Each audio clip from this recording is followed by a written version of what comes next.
All right, welcome everybody. Thank you for being here for this regular city council meeting this evening. With it being a regular city council meeting, all rules of decorum are in effect. If you need to have conversation, please step outside and do that so the council can focus on what's at hand. And with that, I call this meeting to order at 5:30 p.m. Please stand for the pledges. Pledge allegiance to the flag of the United States of America and to the republic for which it stands, one nation, under God, strong. Honor the Texas flag. I pledge allegiance to thee, Texas, one state, under God, one and indivisible. Please be seated. City Secretary, we have a quorum this evening with all council members being present. Proof of notice of meeting, please. Thank you, Mayor. Notice that this meeting was posted by 2 p.m. on May 13th. Wonderful. Yeah. Hey, if you're here to make a public comment, you'll come to the podium, state your name and ward, and you'll have 3 minutes. Please remember that council cannot respond to you at that time. City Secretary, are there any public comments? We have one. It's from Joshua Russolo, Ward 3, commenting on the water infrastructure. Excellent. Come on up, Josh. Just state your name and ward into the microphone for the videos. You'll have 3 minutes. Remember, council cannot respond to you.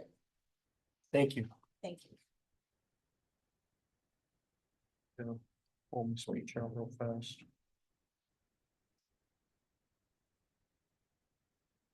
My name is Josh Russolo, Ward 3, 4, and 5, as well as property that's not in the ward map that is in the city. Okay. Thank you for the work currently being undertaken for replacement of Roberts 3. We're at a critical junction point in the history of our community. The failure of Roberts 3 is our wake-up call. All of our wells are similar in age, along with the midstream infrastructure that carries and delivers that valuable water. These wells and pipes are decades past their usable service life. The wastewater treatment facilities are in the same condition.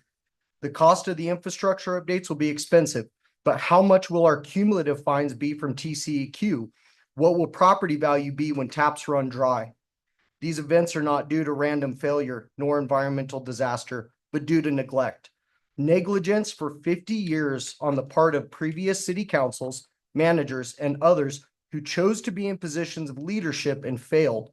Currently, we have 2 master tradesmen on city council who have the background to understand these challenges, and we need to listen. We have new utilities director and city manager who inherited these challenges and need our support.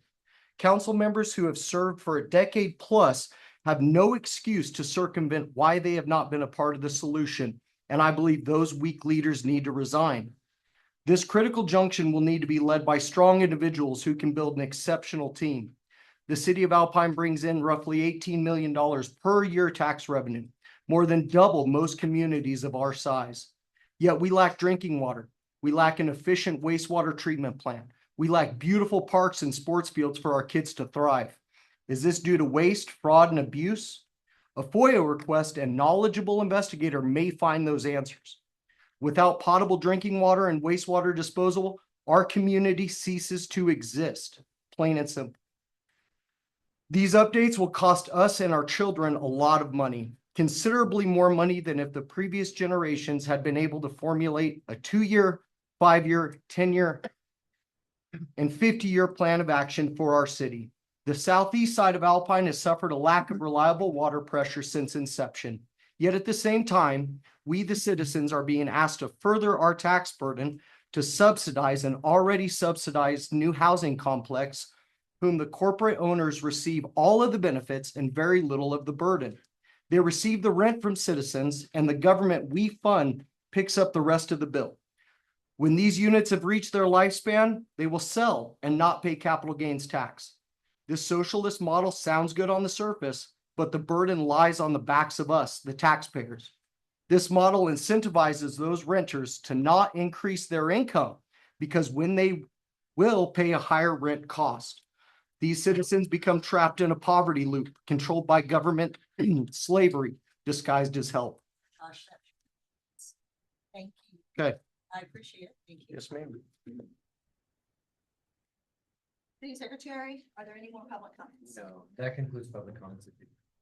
Great, thank you. Moving on to public hearings, it works much the same as public comments. You'll come to the podium, state your name, your ward. You'll have 3 minutes to speak. And remember, council cannot respond to you during this session either. All right, public hearing A, we're beginning public hearing, City Secretary at 5:35 p.m. Public hearing A to obtain citizen views and comments regarding the second and final reading of ordinance 2026-05-01 and ordinance approving rezone application 2026-05-01, amending the official zoning map of the city by rezoning the property located at 901 East Gallego and legally described as all of lots 9, 10, south 83.07 feet of lot 1 and 2, block 34, Hancock Addition, to the city of Alpine, Brewster County, Texas, as the same appears in the map or plat records on file in the office of the county clerk of Brewster County, Texas, rezoning the subject property from R4 mixed residential district to C1 neighborhood commercial district, providing for findings of fact, repealer, severability, effective date, proper notice, and hearing clauses. Is there anyone here to speak on behalf of this? Okay, seeing none, I'm closing public hearings at 5:36 p.m. Okay, moving on to public presentations. There are no presentations and recognitions. There is one proclamation as Community Action Month. Is there someone here to receive this proclamation? All right, please come forward.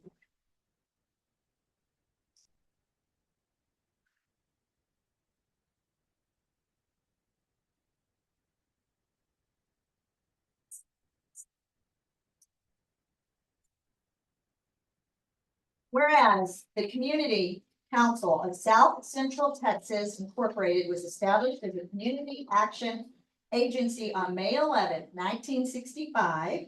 And whereas the service area encompasses the greater South Central and West Texas counties of Itasca, Cosa, Bandera, B, Brewster, Comal, Crane, Culberson, Dimmitt, Edwards, Frio, Gillespie, Guadalupe, Hudspeth, Jeff Davis, Carnes, Kendall, Kerr, Kenny, LaSalle, Live Oak, Maverick, McMillan, Medina, Pecos, Presidio, Real, Terrell, Uvalde, Valverde, Wilson, Zavala, and whereas community action has made essential contributions to individuals and families across the nation by creating economic opportunities and strengthening communities. And whereas community action is a robust state and local force connecting people to life-changing services and creating pathways to prosperity in 99% of all American counties.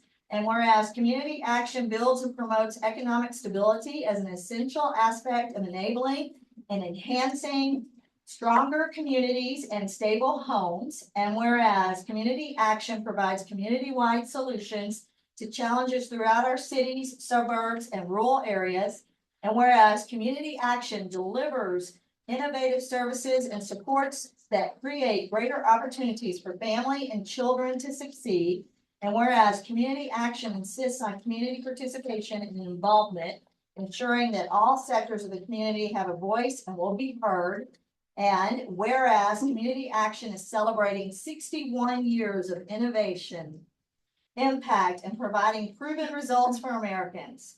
Now, therefore, I, Catherine Eves, Mayor of the City of Alpine, Texas, on behalf of the community, do hereby recognize May 2026 as Community Action Month in recognition of the hard work and dedication of all Alpine, Texas community action agencies. In witness whereof, I have hereunto set my hand this 19th day of May in the year 2026.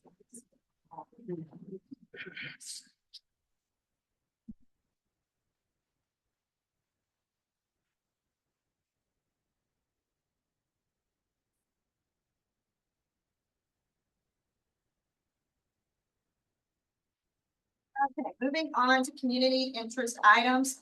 City Secretary, each individual gets 1 minute on the clock. If you would please start for the mayor.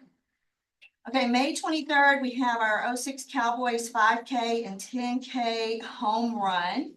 On June 4th, Thursday at 6:30 p.m., we have the Alpine Business Coalition meeting for their second meeting at the Big Bend Telephone Community Room. On June 16th at 9:30, the Commissioners Court is going to hold a special hearing on the Emergency Service District, their petition to form an emergency service district here in North Brewster County, and for the item to be on the November ballot. And council, if you can, please attend that. That would be wonderful. June 27th, Far West Comic Con. July 3rd, the Smithsonian exhibit Spark Places of Innovation. The opening reception will be at the Museum of the Big Bend. And then, of course, on July 4th, we have our big celebrations at the courthouse and a parade and all the festivities. All right, city manager announcements. 1 minute on the clock, please, city secretary. Okay, RFP for the airport fuel has been published and it closes on May 22nd. Our financial audit work continues. The latest update is they're getting ready to close the 23-24 year. They're working on the adjusted entries. The majority of the documentation has already been submitted to them. They have verified that. As soon as that is done, they'll start working on 24-25, and the team is pushing to get that done on time. Of course, we're on stage 4 drought conservation because of the failure of the Roberts 3 well. We're working on the grant and loan assistance with USDA Emergency Community Water Assistance Grants. We've got some items to communicate with them. Texas Water Infrastructure Fund Database. We submitted an online request. We're waiting to hear something back from them. The Texas Water Development Board, the Rural Water Assistance Fund, is not currently taking applications. And then we also have the emergency loans with government capital, which is an option. And then our Rebecca Manriquez with Communities Unlimited provided an update to the rate study, which will be an item later on. Okay, great. Thank you. And if there's anything else left, just put it on your city manager report. Okay, Councilmember Stevens. Thanks, Mayor. I have 3 items. One is to thank the HOT committee, Chris and Heather and Gio, and then the committee members, Joanna Laxton, John Green, Kirsten Moody, for spending 3.5 hours to look at our HOT fund, the 29 applications that came in. We have another meeting this Thursday at 5:30. It's an open meeting, so everyone can come in, and I expect we'll go through the scoring process and come up with recommendations, come back to council. So that'll be lining up for the budget. Second item I had is, and I know Don will probably talk about this when he gives his report on the library. It just emphasized there's a library fundraiser on June 6th and 7th at Putt-Putt. And on Saturday night is going to be adult night. So we've got the spirits available and it's a fundraiser, and it's an 18-hole course. It's a pretty good course we're working on. The last is Sunshine House is looking for drivers. The Sunshine House is one of the important elements getting Meals on Wheels out, and they are running short on drivers. So for those who are interested, please give Sunshine House a call at 837-5402. Tell them to volunteer. They'll take you any day of the week because we need help for drivers right now. Thank you. Sure, thank you. Councilmember Escobedo. Councilmember Lucas. Councilmember Martinez. Councilmember Portillo. No, ma'am.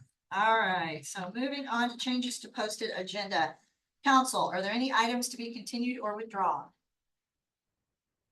Seeing none, council, are there any items to be removed from the consent agenda for separate discussion? Seeing none, council, are there any action items to be added to the consent agenda? Okay, seeing none, council, are there any time-sensitive items? Okay, seeing none, moving on to the consent agenda. City Secretary.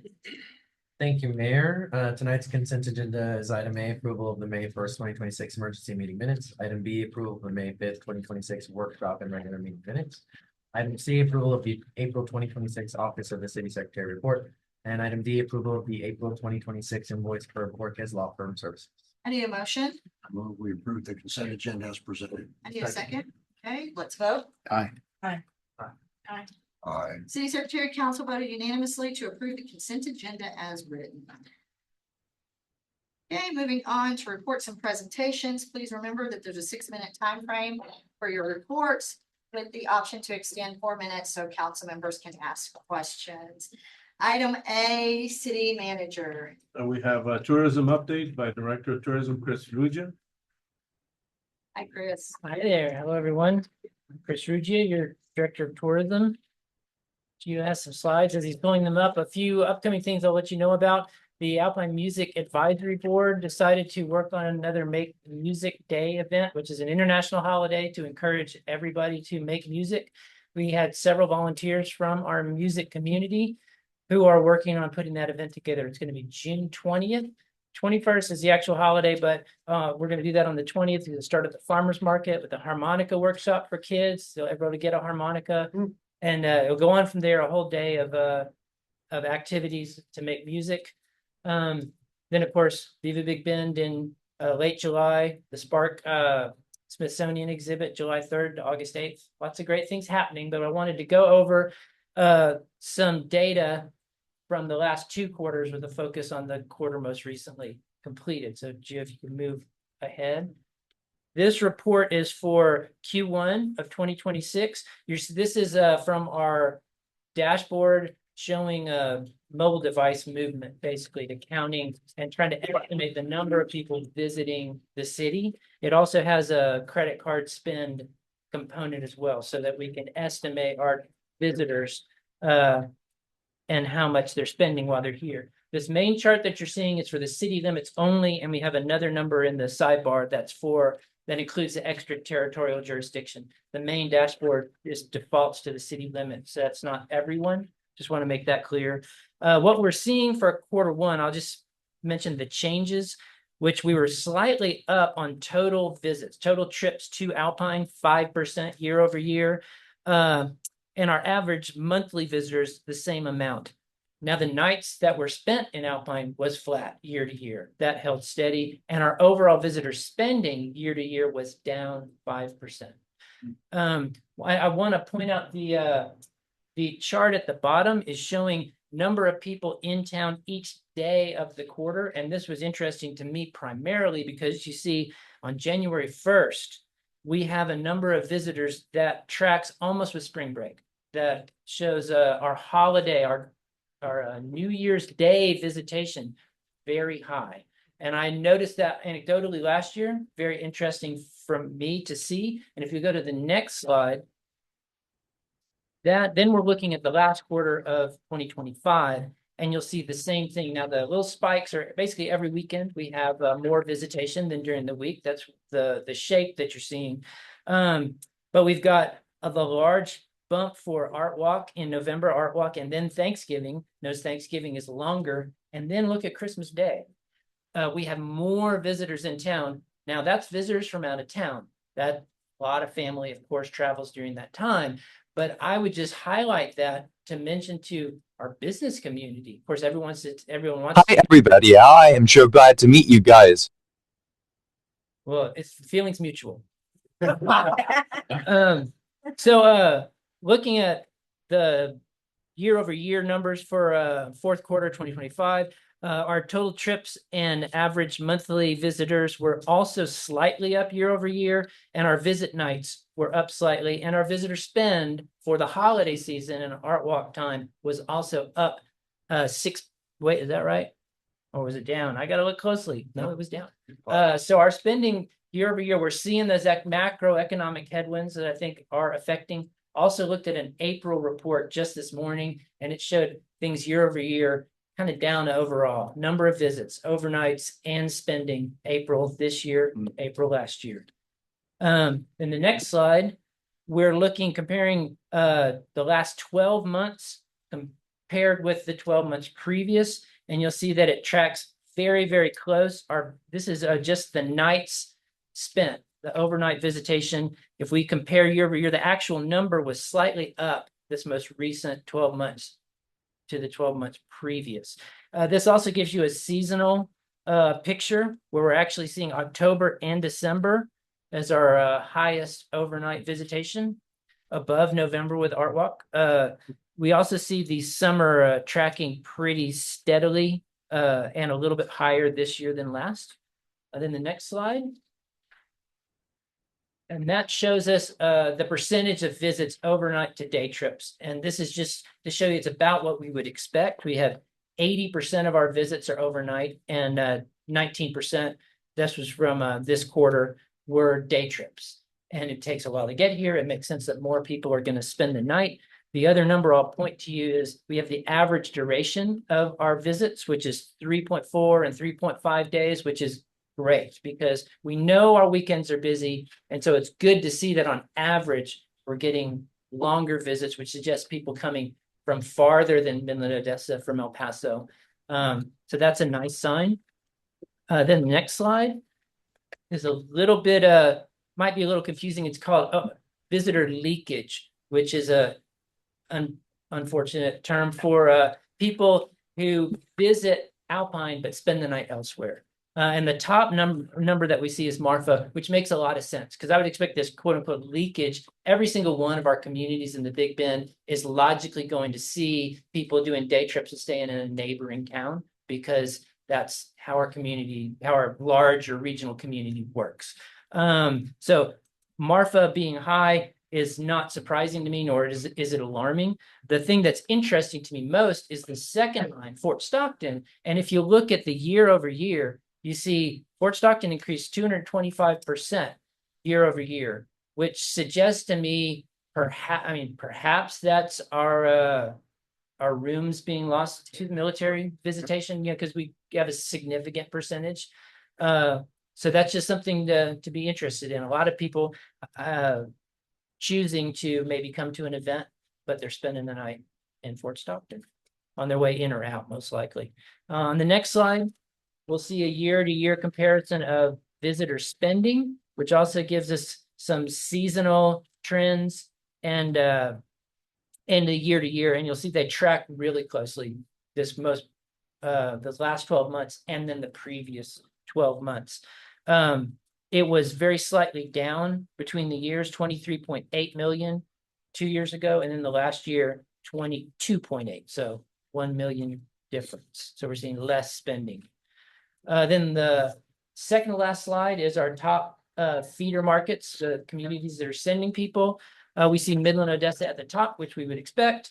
The interesting, slightly surprising thing, we see El Paso moving up. That is a historical trend. We're seeing more people from El Paso. San Antonio, number 2. That's also a fairly new, in terms of like last 3 or 4 years, market increase for us. But also interesting that Albuquerque Santa Fe is the 10th, and that is new as well. We've almost completely been in-state visitation, so seeing some market cropping up from our neighboring state is a good sign, I think.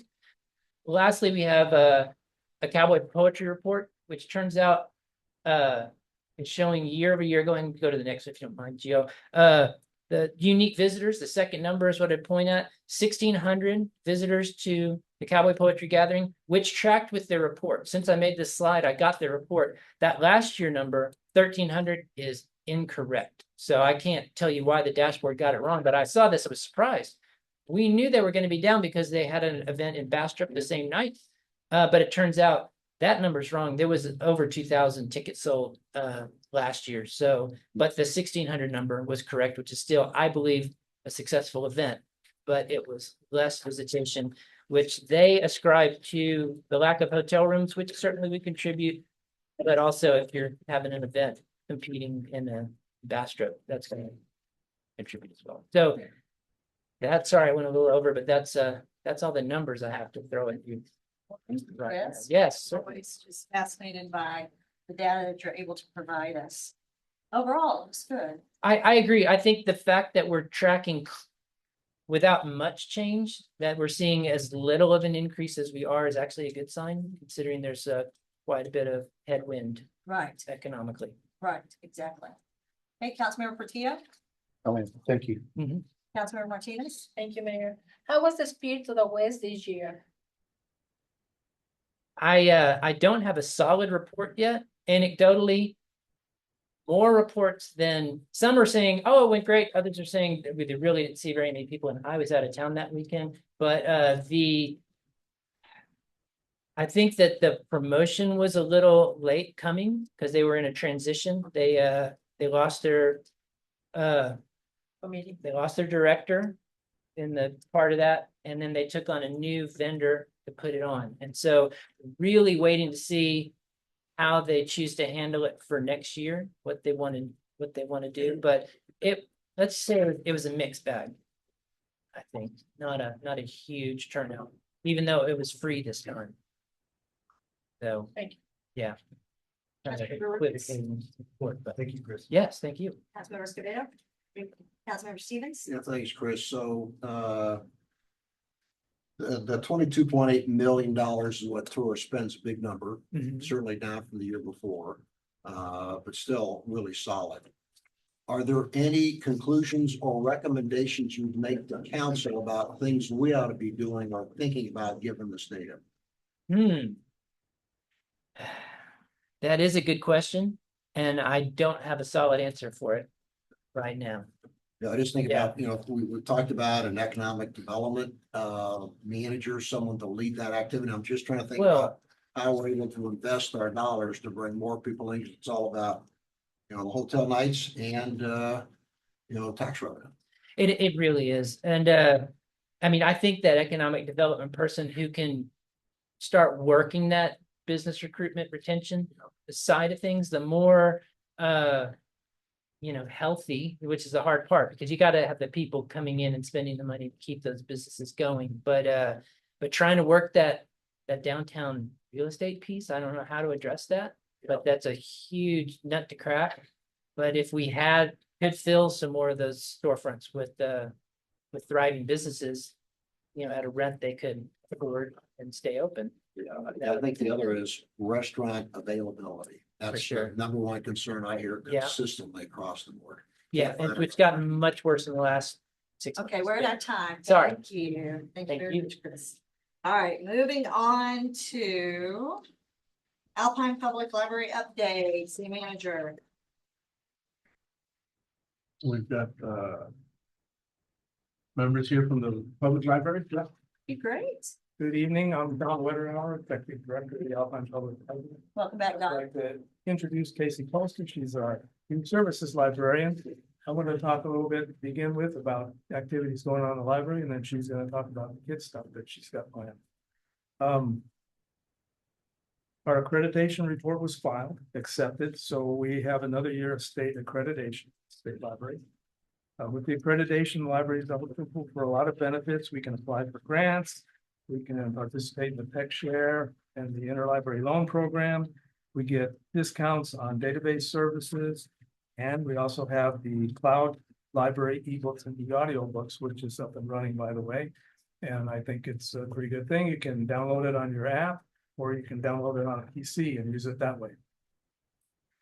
Some upcoming activities are a first class CPR class, our first aid CPR class. We just secured a contract for that last week. And the first class is going to be on Sunday, the 24th, from 8 to 4 p.m. 8 a.m. to 4 p.m. The classes are limited in size, so if somebody's interested, they need to get on and register. There's information on our website and on Facebook about registration. We talked about the putt-putt. The weekend of June 6th and June 7th, we're going to have the putt-putt golf. On Saturday, June 6th, the hours are for family time are 10 a.m. to 5:30 p.m. And then Saturday evening is the over 21 crowd. And that's going to be from, let's see what. 6 to 8. And then Sunday, we're going to be open from 1 to 5, again, for family time. The cost is $5 per person, $25 for family, and they've got it down to pay once and come both days.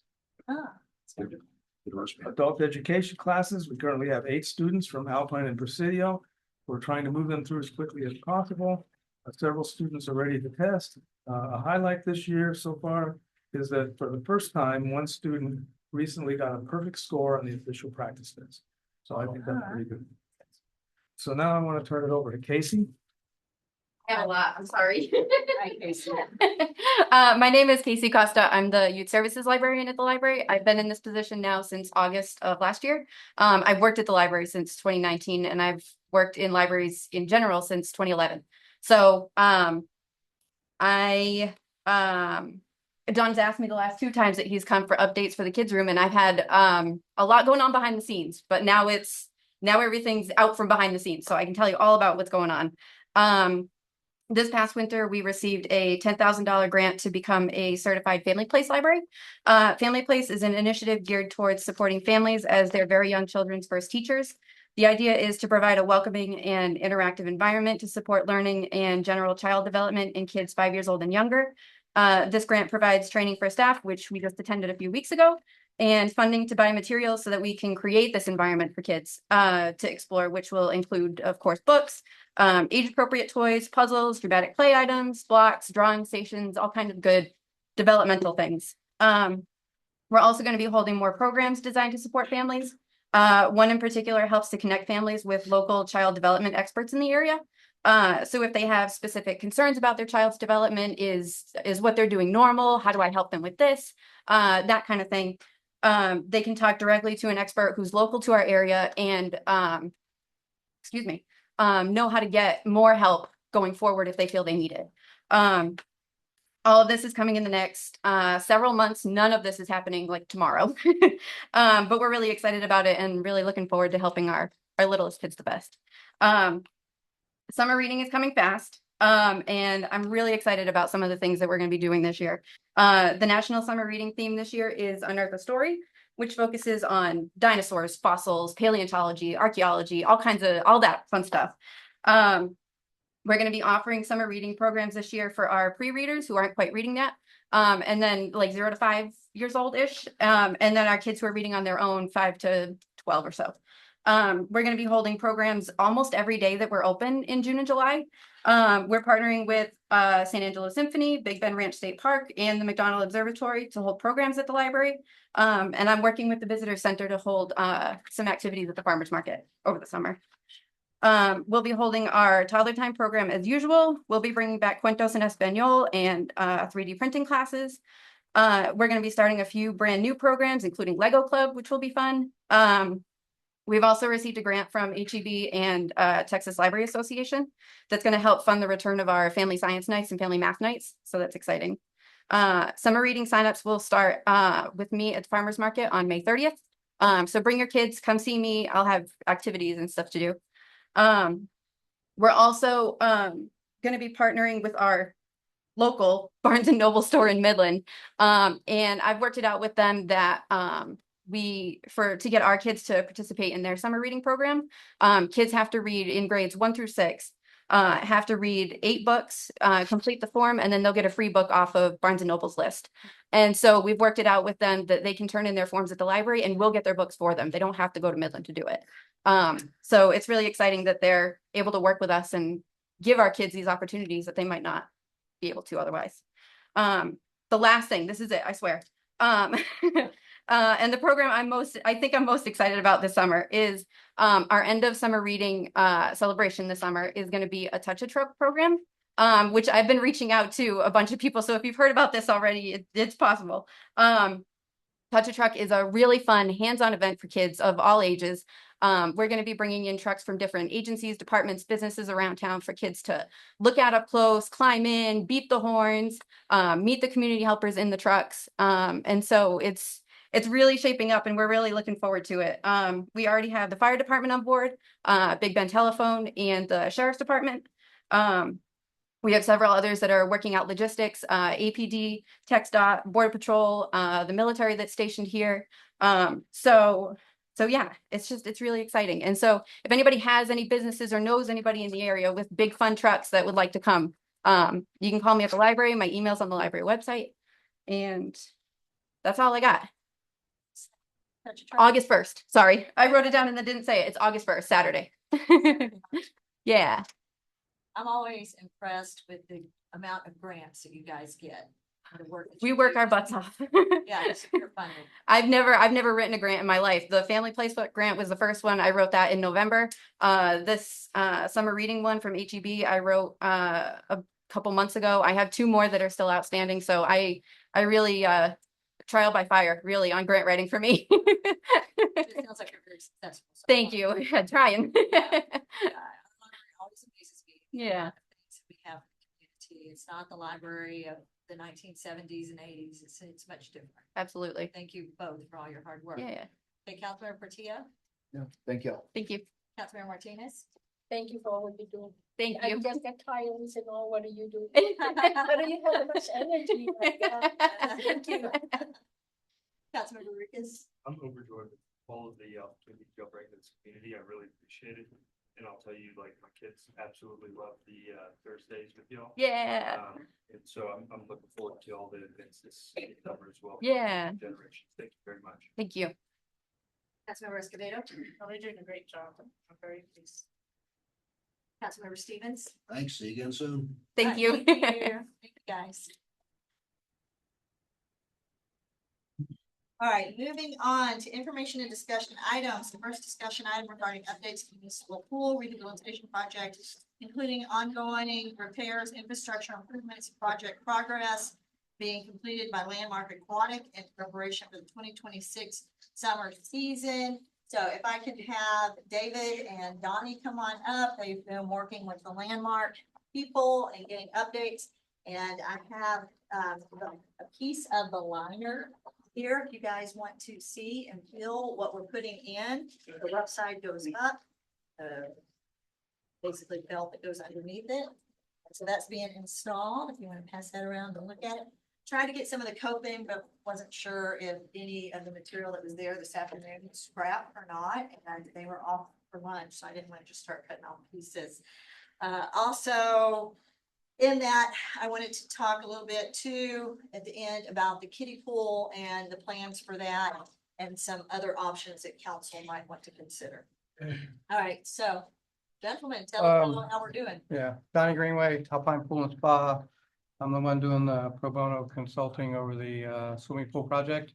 I was able to go out and inspect the pool or look at the pool today. And also spoke on the phone to the installer. So we'll start with that one. The installer company, they were at lunch when I went by. They're about, looks like a little over halfway done. They're doing a really good job with all their seam work, step work, you know, all the hard parts that they're doing are done really well. So that's coming along really well. I was able to go down into the equipment room where Landmark is on site. So they have a lot of people on site. I'm very happy to see that. They were installing the pump. They got the pump almost mounted up. They're gonna be pouring the pad for it in the morning. I believe electricians will be coming in to do the starter. Then all they have is the fan and the controllers for the chemicals. The nice thing is, cross our fingers, I think these guys are all gonna be done probably Friday. They all wanna go home Saturday. I mean, they are pushing and pushing and they're gonna make their part of the deadline. So they're doing really good work. These guys are hustling, the city hustling, getting all their stuff done. We checked I believe all the components that are still needed, the chairlift and all that. We're kind of stressing about that. We figured out, it's been in storage for a couple of weeks now or months or whatever. You know, so he's saying that's already taken care of. So anyways, it's all good.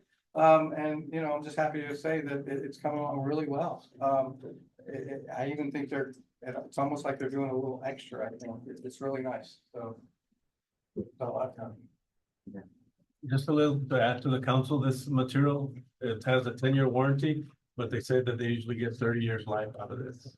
So, Yeah, it might fade a little bit over the years, but as far as the structural integrity of it and holding water, yeah, they're using it on almost all the military bases now. And so I think it's gonna be money well spent. And it looks sharp. Yeah, it's gonna look really nice. And David, did you want to add something Yeah. else? Okay. I'm David Martinez, Park Supervisor. So on our part, we're coming along real good. Went ahead and repainted the bathrooms. Those are done. We just need the lobby and all the floors due to all the contractors having everything in there. But once they clear out, hopefully by Thursday, you know, we'll start painting it and having it good for the public. And then getting Kim set up in there, you know, all her office thing. And we just need the signs and our water fountain, and of course, clean up, you know, the grounds.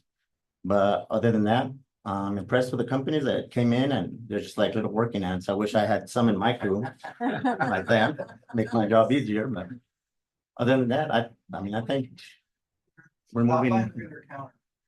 Yeah. Yeah, we had, That's our guys. David did. yeah, we had Yeah, David did. Andrew from the mechanic. You know, he lowered that counter down, and I mean, you saw it today, Yes. it looks pretty good, and it's gonna be good, of course, you know, ADA, and then for the little kids, you know, they Yeah. don't have to be just looking up anymore. Right. So other than that, I mean, Yes, I think we're rolling along, and I think so. I think you hopefully guys cross our did a great fingers and job.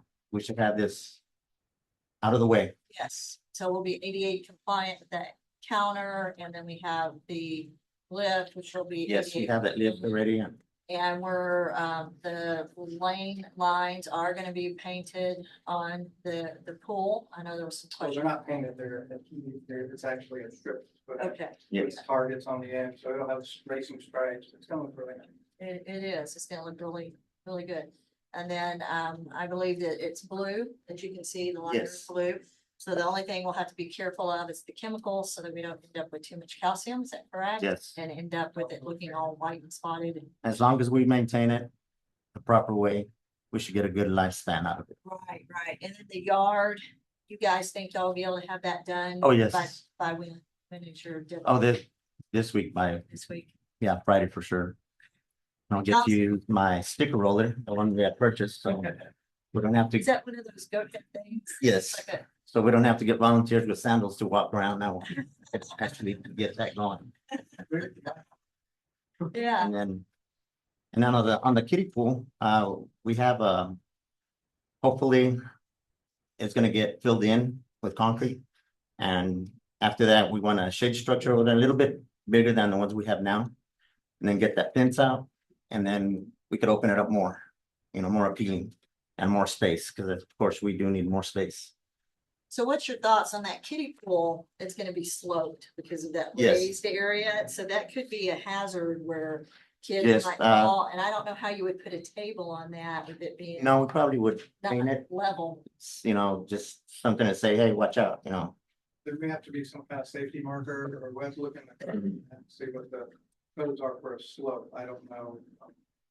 What the codes are as far as decking goes, because it's a pretty good slope. So what my thoughts are for the kiddie pool, that council might want to consider, instead of spending the money for all that concrete, then you have it, it's gonna basically slope downward from a center position, and so it's not gonna be level. So I was talking about there might be a fall hazard, or I'm not sure how you would put tables there. But eventually, we may want it in the future, not right away, a splash pad. And we could put the splash pad there. With it being there, we wouldn't need a whole nother set of filters and chemical controls. Have the splash pad right there, and it would work right with the pools. So you would have common water, you would have your treated water coming from the pool. Pumps out of the pool would be used to operate the splash pad. The water would go back into the surge tank and through filtration. And so that would save quite a bit of money. Now, it's a smaller area, so that would be something for council to consider. How big of a splash pad you think we might want in the future? But that might be something to keep in mind. If we concrete it over, then is that gonna be a waste of money later if we want to put in a splash pad there where it makes sense, because you don't have to have all those different controls. So I wanted to open that up to discussion too. But before we go there, council, also y'all are keeping the pump, right? The old pump? Yes, ma'am. Yeah, instead of letting the company take it away, because a lot of times they'll take it away.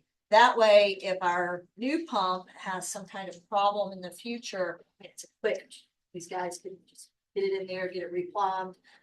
A plumbing company or in-house, whatever works. Yeah, so we're gonna keep the old pump so that we have it as backup. Makes sense. We don't want them to walk away with it. Yes. Yeah, because they may try to walk away with it. And then also, I don't know if council realizes, but I was with the city manager and Eddie and Kim Morrow last week and a couple of other people. AISD's given away their old turf. So we requested to have 6 to 10 rolls of their old turf so that we can put turf in that big area that David's talking about. He's gonna clear out. That way, we don't have to worry about goat heads, things like that this season. We can use the turf there. And then my other thought today, walking along the pool, we have a lot of ground squirrel, little tunnels and things right there along the edge. And I know underneath the ground, it's kind of unstable. I wonder if we might want to put turf there too. We can. I don't know. That's just thoughts for you guys to consider. So I'll open it up to discussion. We'll start with Councilmember Stevens. All right, get back to you. That's okay, that's okay. Yeah. So, what I think I heard about the construction from a pool standpoint, it's gonna be ready by Friday. Friday, probably Saturday at the latest. Saturday at the latest, okay? And what's the time to fill it? I think about 2.5 days. Yeah, 2.5. 2.5 Okay, days. so the earliest is gonna be available sometime after Memorial Day. Okay, and that's assuming we make a decision to fill it up. Okay, so thank you for that. One thing to think about real quick on that, sorry to interrupt you, is per contract, they are slated to do the initial startup chemicals and cleaning.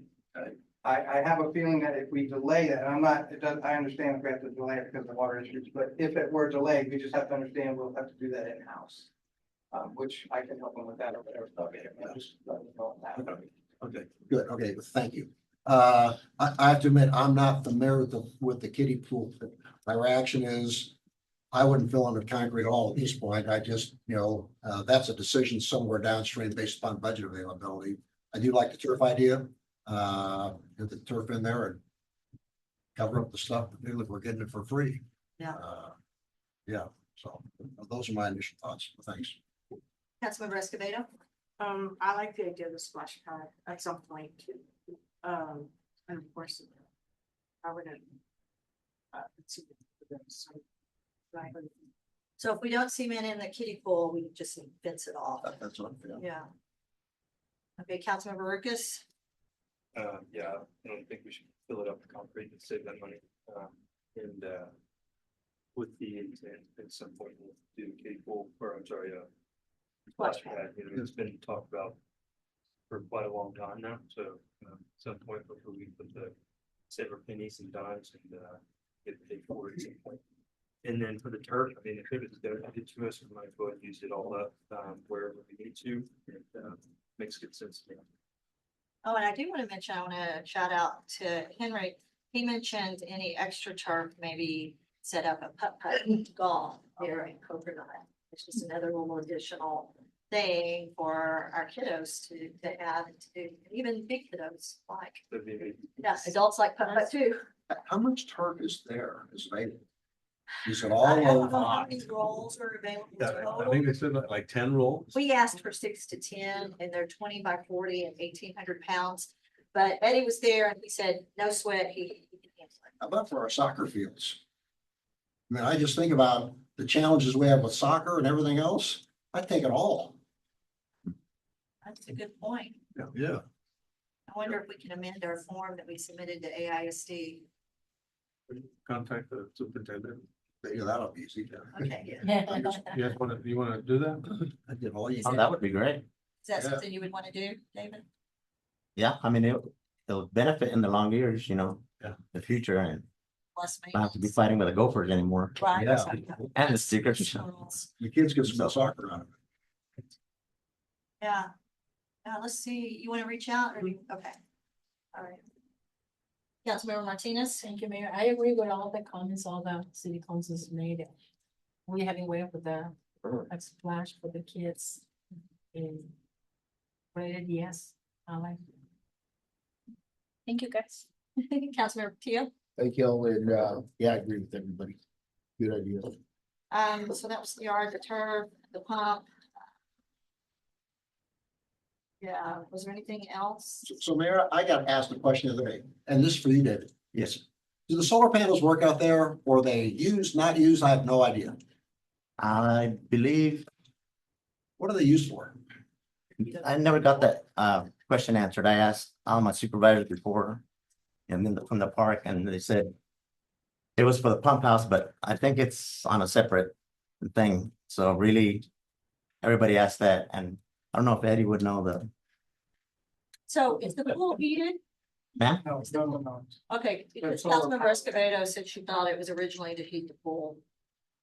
Pool's not heated. No, It's all electrical. So how do we get an answer to that question? I just.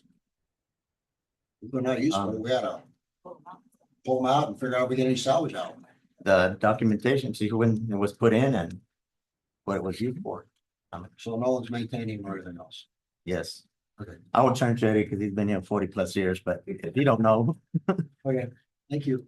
GO will be back documentation. Or what?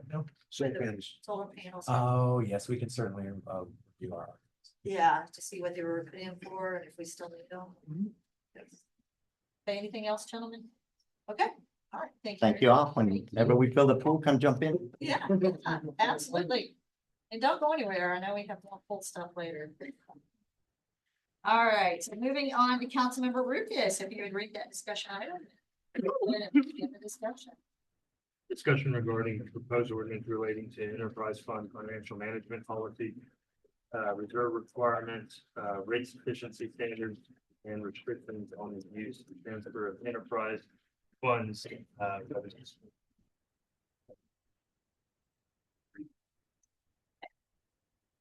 And y'all, this is page 51 of 111 of your council member packets, if you want to read some of what Councilmember Lucas has here regarding the purpose and applicability, rate sufficiency, and annual review.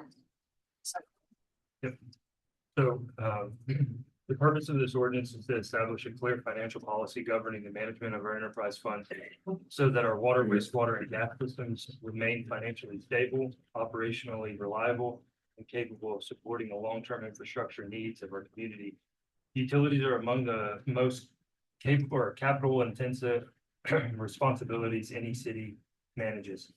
These systems require ongoing maintenance, emergency readiness, infrastructure replacement, regulatory compliance, and long-term capital planning. Across Texas, many municipalities have struggled with deferred maintenance, infrastructure reserves, and reactive rate increases because utility systems were not always managed with long-term financial structure and stability in mind. As we continue discussions regarding our water infrastructure, production capacity concern, future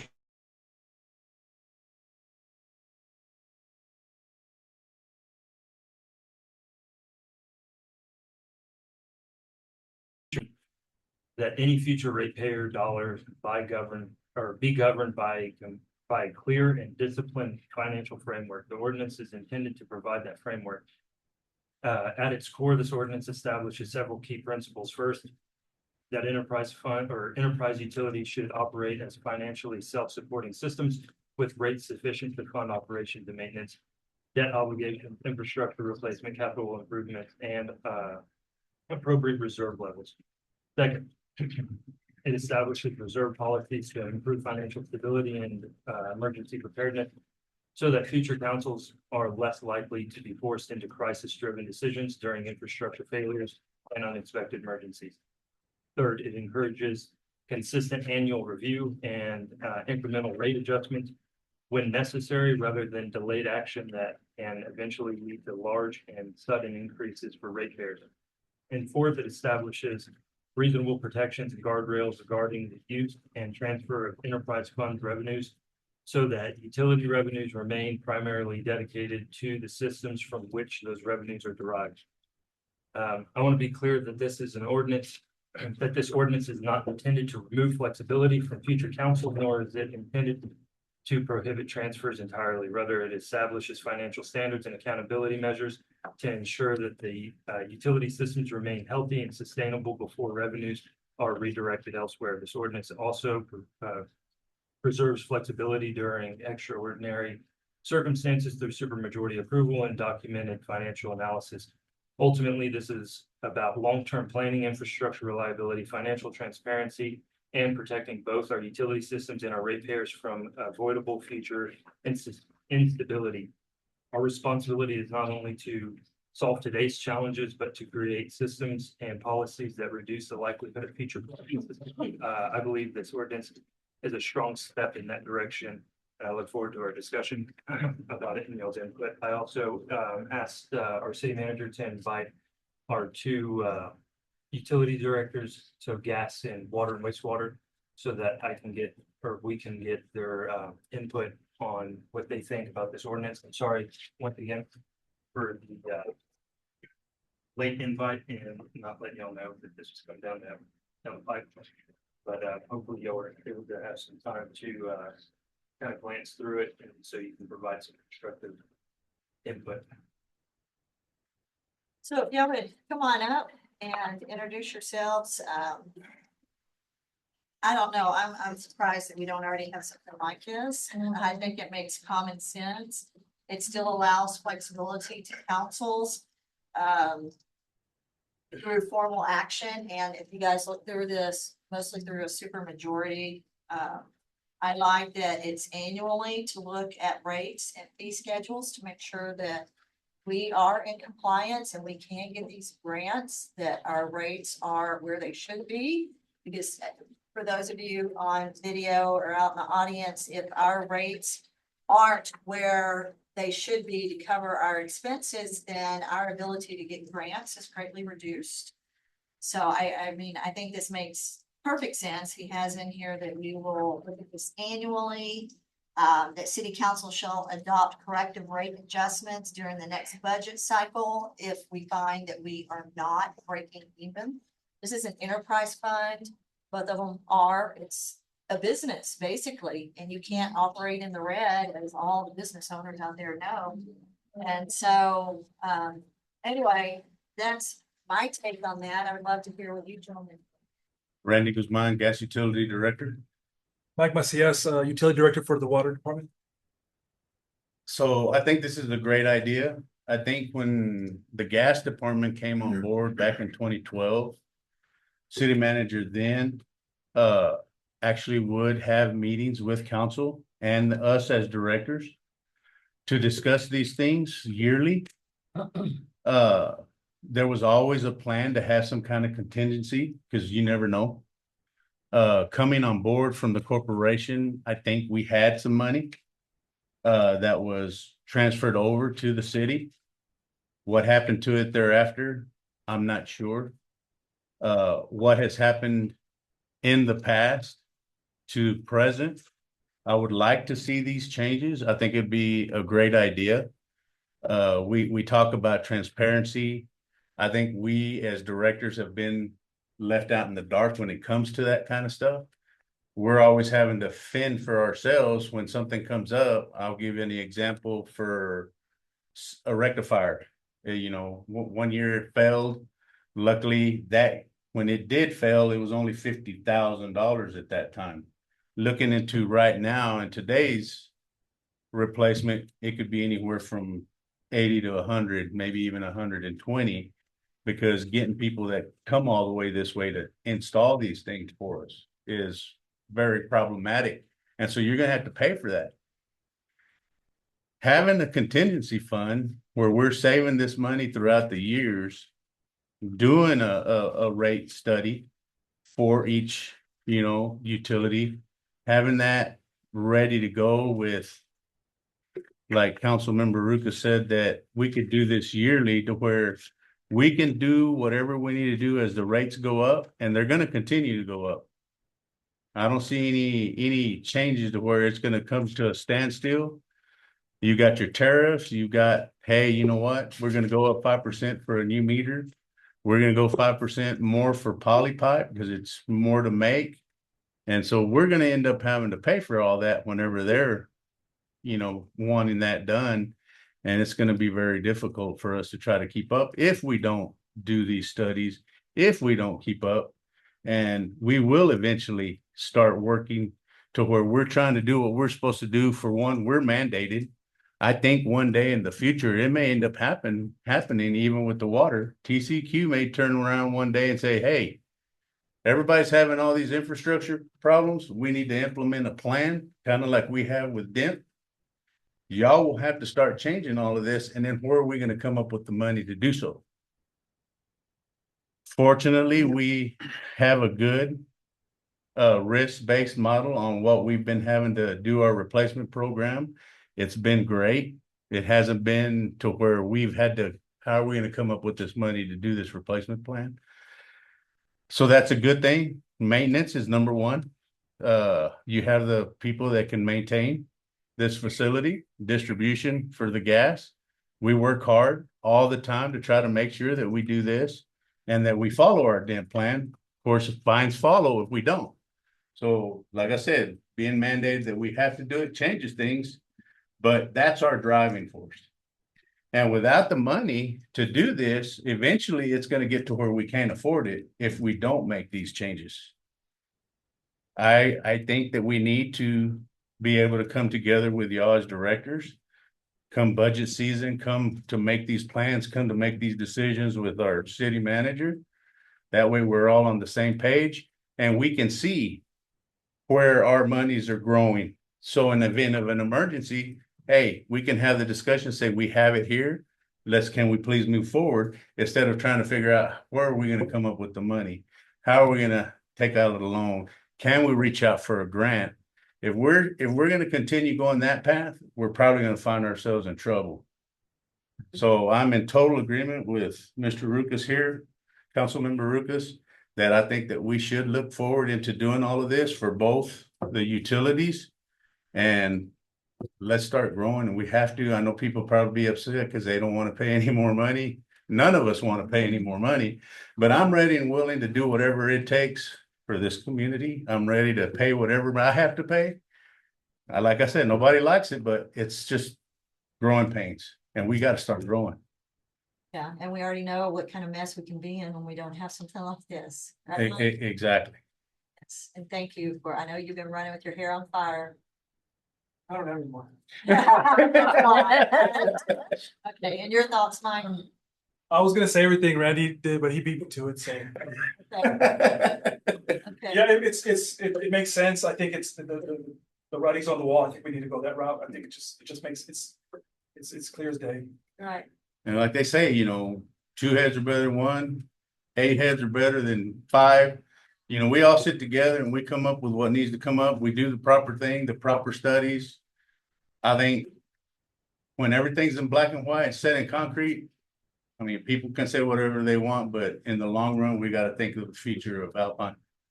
And I have to say Fort Davis because we take care of Fort Davis, but Gas. for gas, yes. So I think we're heading in the right direction with this being brought up.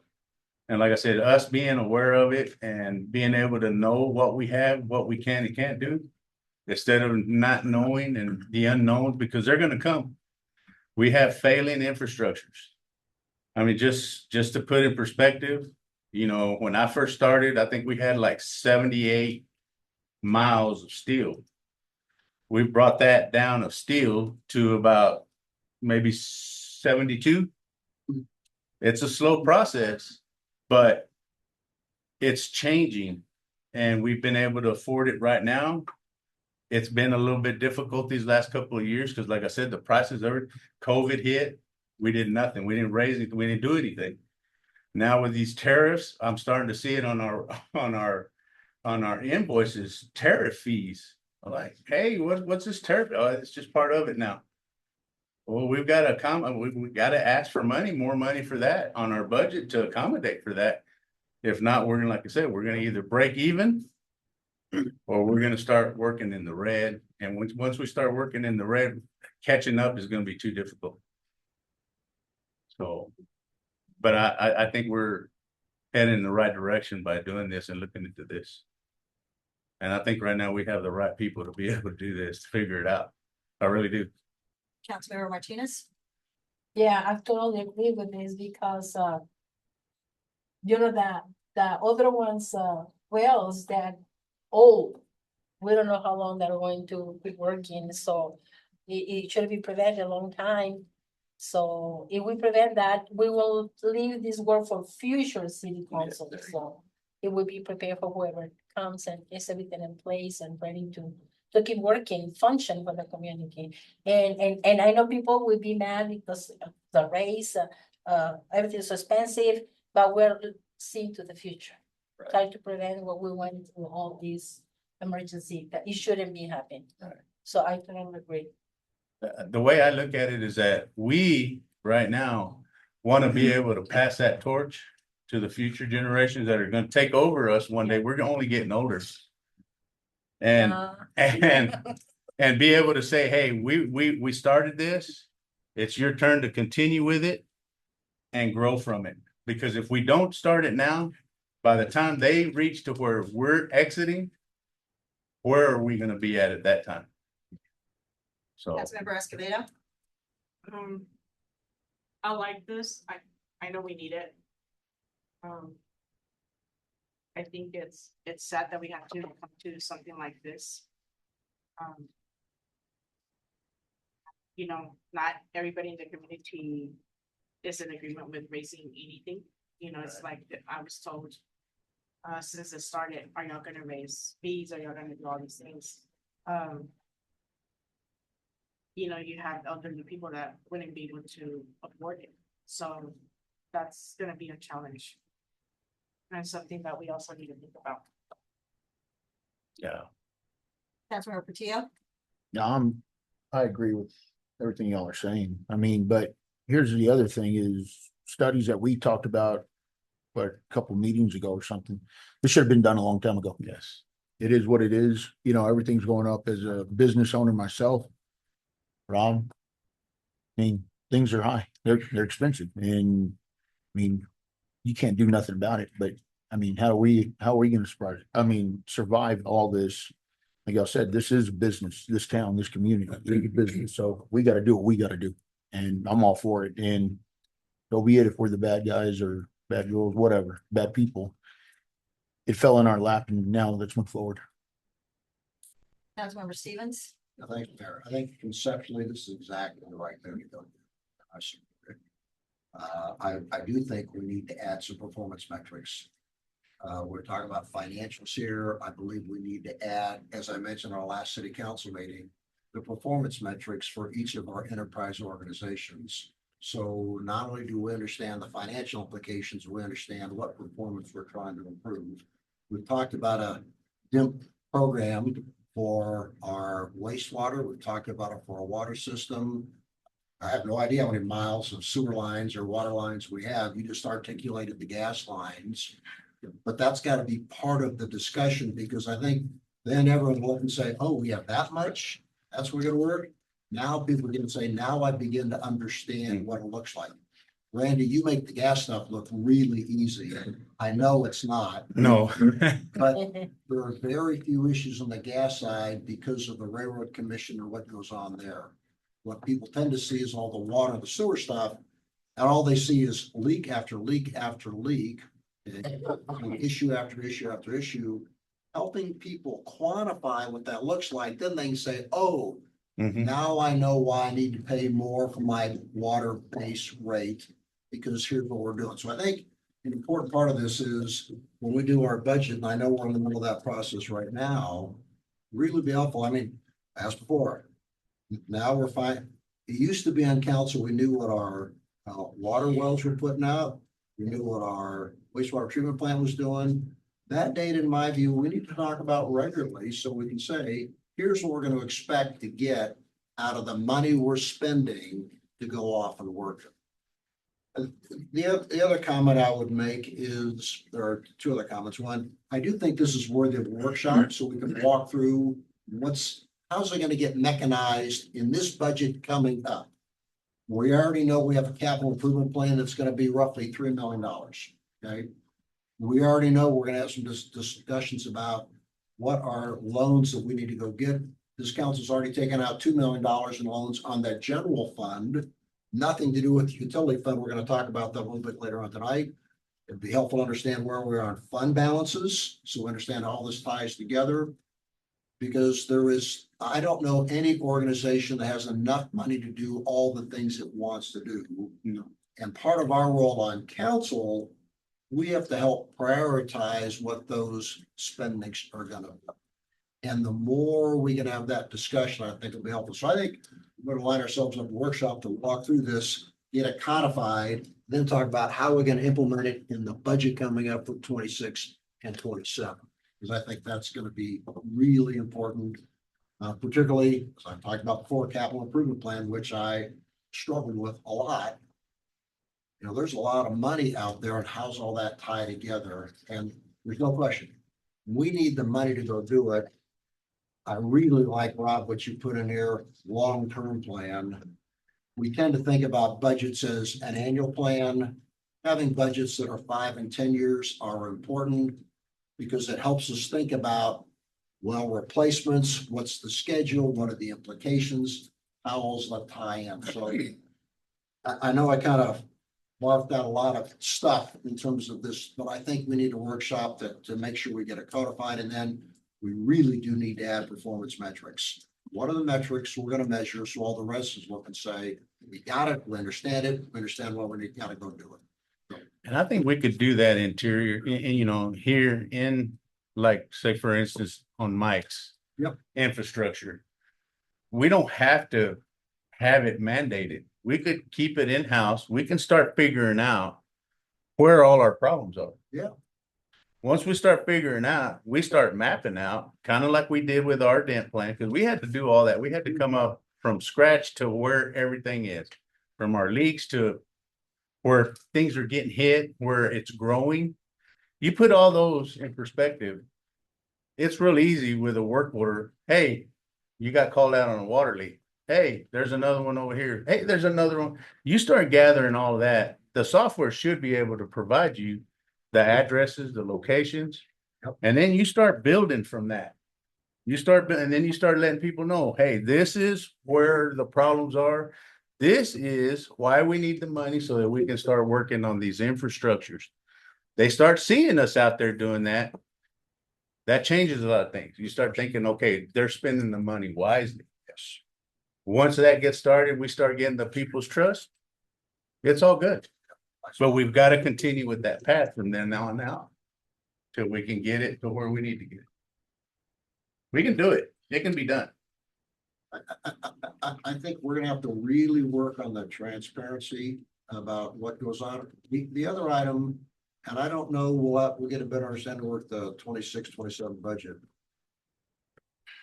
The incremental cost we have to think about, because we have lots to fix and we can't fix it all at once. Right.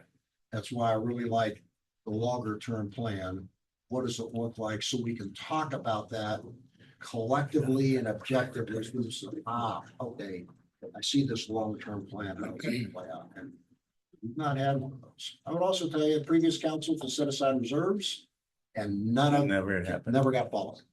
Never happened. You know, there was, it just kind of evaporated. Well, we got some work in front of us. And Rob, thank you for taking the initiative.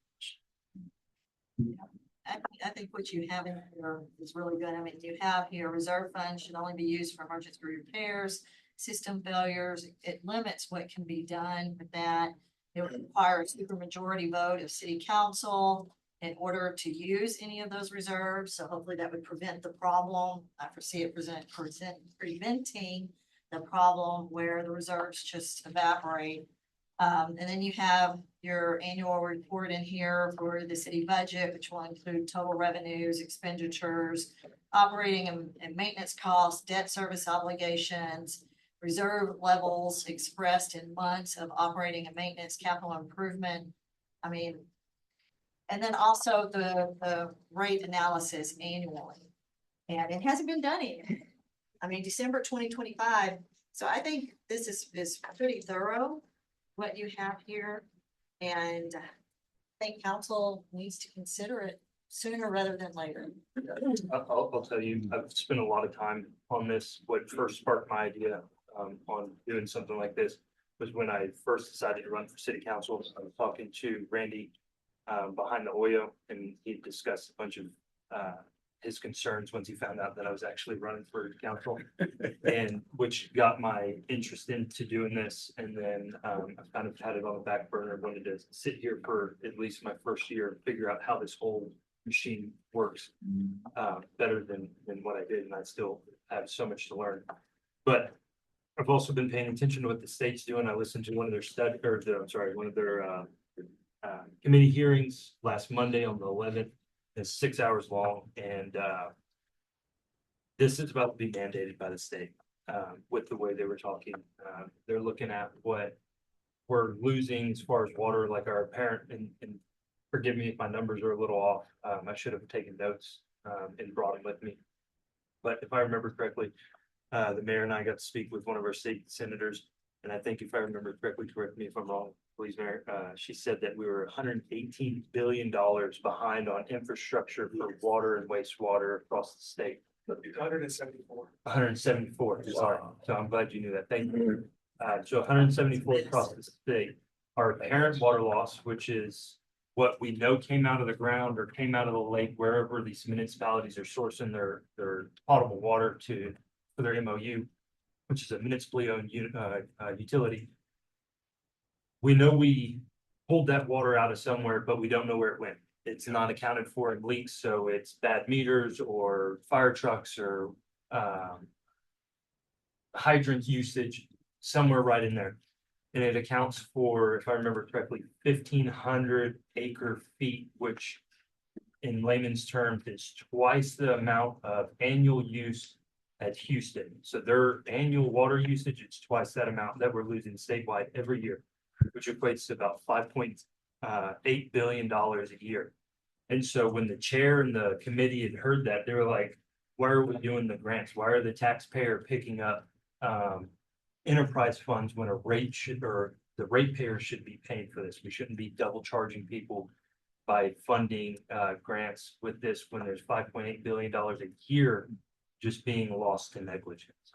And so they're really going to start, I think, going to start cracking down on cities. We already saw it with the audits and everything this past legislation cycle. The chair of this committee had some pretty firm words on that. The state is going to have some really serious discussions about it coming into this next legislation cycle. We're supposed to have another committee hearing with them coming up. They didn't give a date yet, but I'll keep y'all posted. I'll be paying attention to it. And so the city of Sugar Land had gone, and they were concerned about them banning transfers entirely. And they stated how they do it and whatnot. And I think they're probably the gold standard in the state right now, because they're very strict on how they run their enterprise funds, all three of them. And the only fund that they transfer out of there is to cover their HR, their finance, and their billing costs. And they share that across the city, right? Which makes good sense. And the committee was like, that's not what we're after. What we're after is cities like the city of Austin. And I think these were the numbers, if I remember correctly, that this past budgeting cycle, they pulled out $54 million out of their enterprise funds last year. I think it was 51. And they're using it to subsidize other things out of the general fund, which is phenomenal if you can afford it. But when you're sitting here pulling money out of an enterprise fund to fund other projects, and you turn around and you look to the state and you have your hand out for grants, they're now looking at why. Right. And so they had asked Sugar Land, how are they doing with their CIPs? And they said, we don't have any problem whatsoever at all, because we run our utilities in surplus and we monitor the funds. And they said that they had it by ordinance. I wish I'd have known that when I was working as diligently as I was on this, so I could glean off of what they had going. And we definitely can. We can look at what they have and compare it to what I come up with and try and implement it. But to your point, Rick, I tried to do my due diligence on doing all of that. To me, this would be an added article to our enterprise. And instead of being interjected somewhere in there, and it would just be to protect the funds there and to give us clean guidelines on when we do come to budgeting, what finance and what our directors need to bring to us, so we can have the numbers you're always wanting, to where we can look at what is our cost? What is our CIP? What is our current rate? We can compare it to rate studies, stay on top of our rate studies and really have the transparency there. Because everybody knows that everything's getting more expensive right now, but I'm fearful in our trades is what's going on with the Strait of Hormuz. Every time I call my supplier, I do it towards the end of every month and I ask them, are we looking at price increases on any kind of petroleum products coming this next month? And I get the same answer every month from all of my suppliers. Not right now, but it's definitely coming.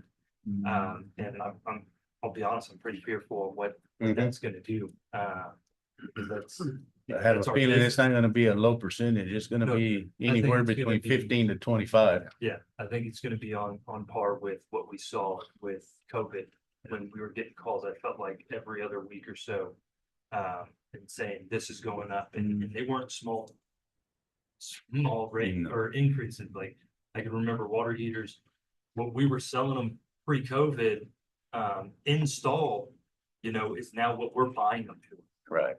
It's insane. And those prices never came down, unfortunately, they just keep going up. And so, I just want us to do our due diligence to equip these gentlemen and their teams in our city and equipped ourselves to where we can keep being proactive instead of so reactive is how I feel like we are right now. I feel like we're always either on our bottom or on our heels with things that come to us. I'd rather us get on our toes and be forward moving from here on out, which it's going to take a lot of work. It's going to take a lot of time, but at least get this ball rolling. Yeah, I feel like he's put guardrails in place. I've really tried. Hey, Mike, what's our water loss right now, percentage? Percentage as of just for the year. Yeah. Percentage. Non-compliant, we've had some illegal discharges. I would say about 100. So I'd heard 15 to 20%. With water. That's pretty close to it. Yeah, so just.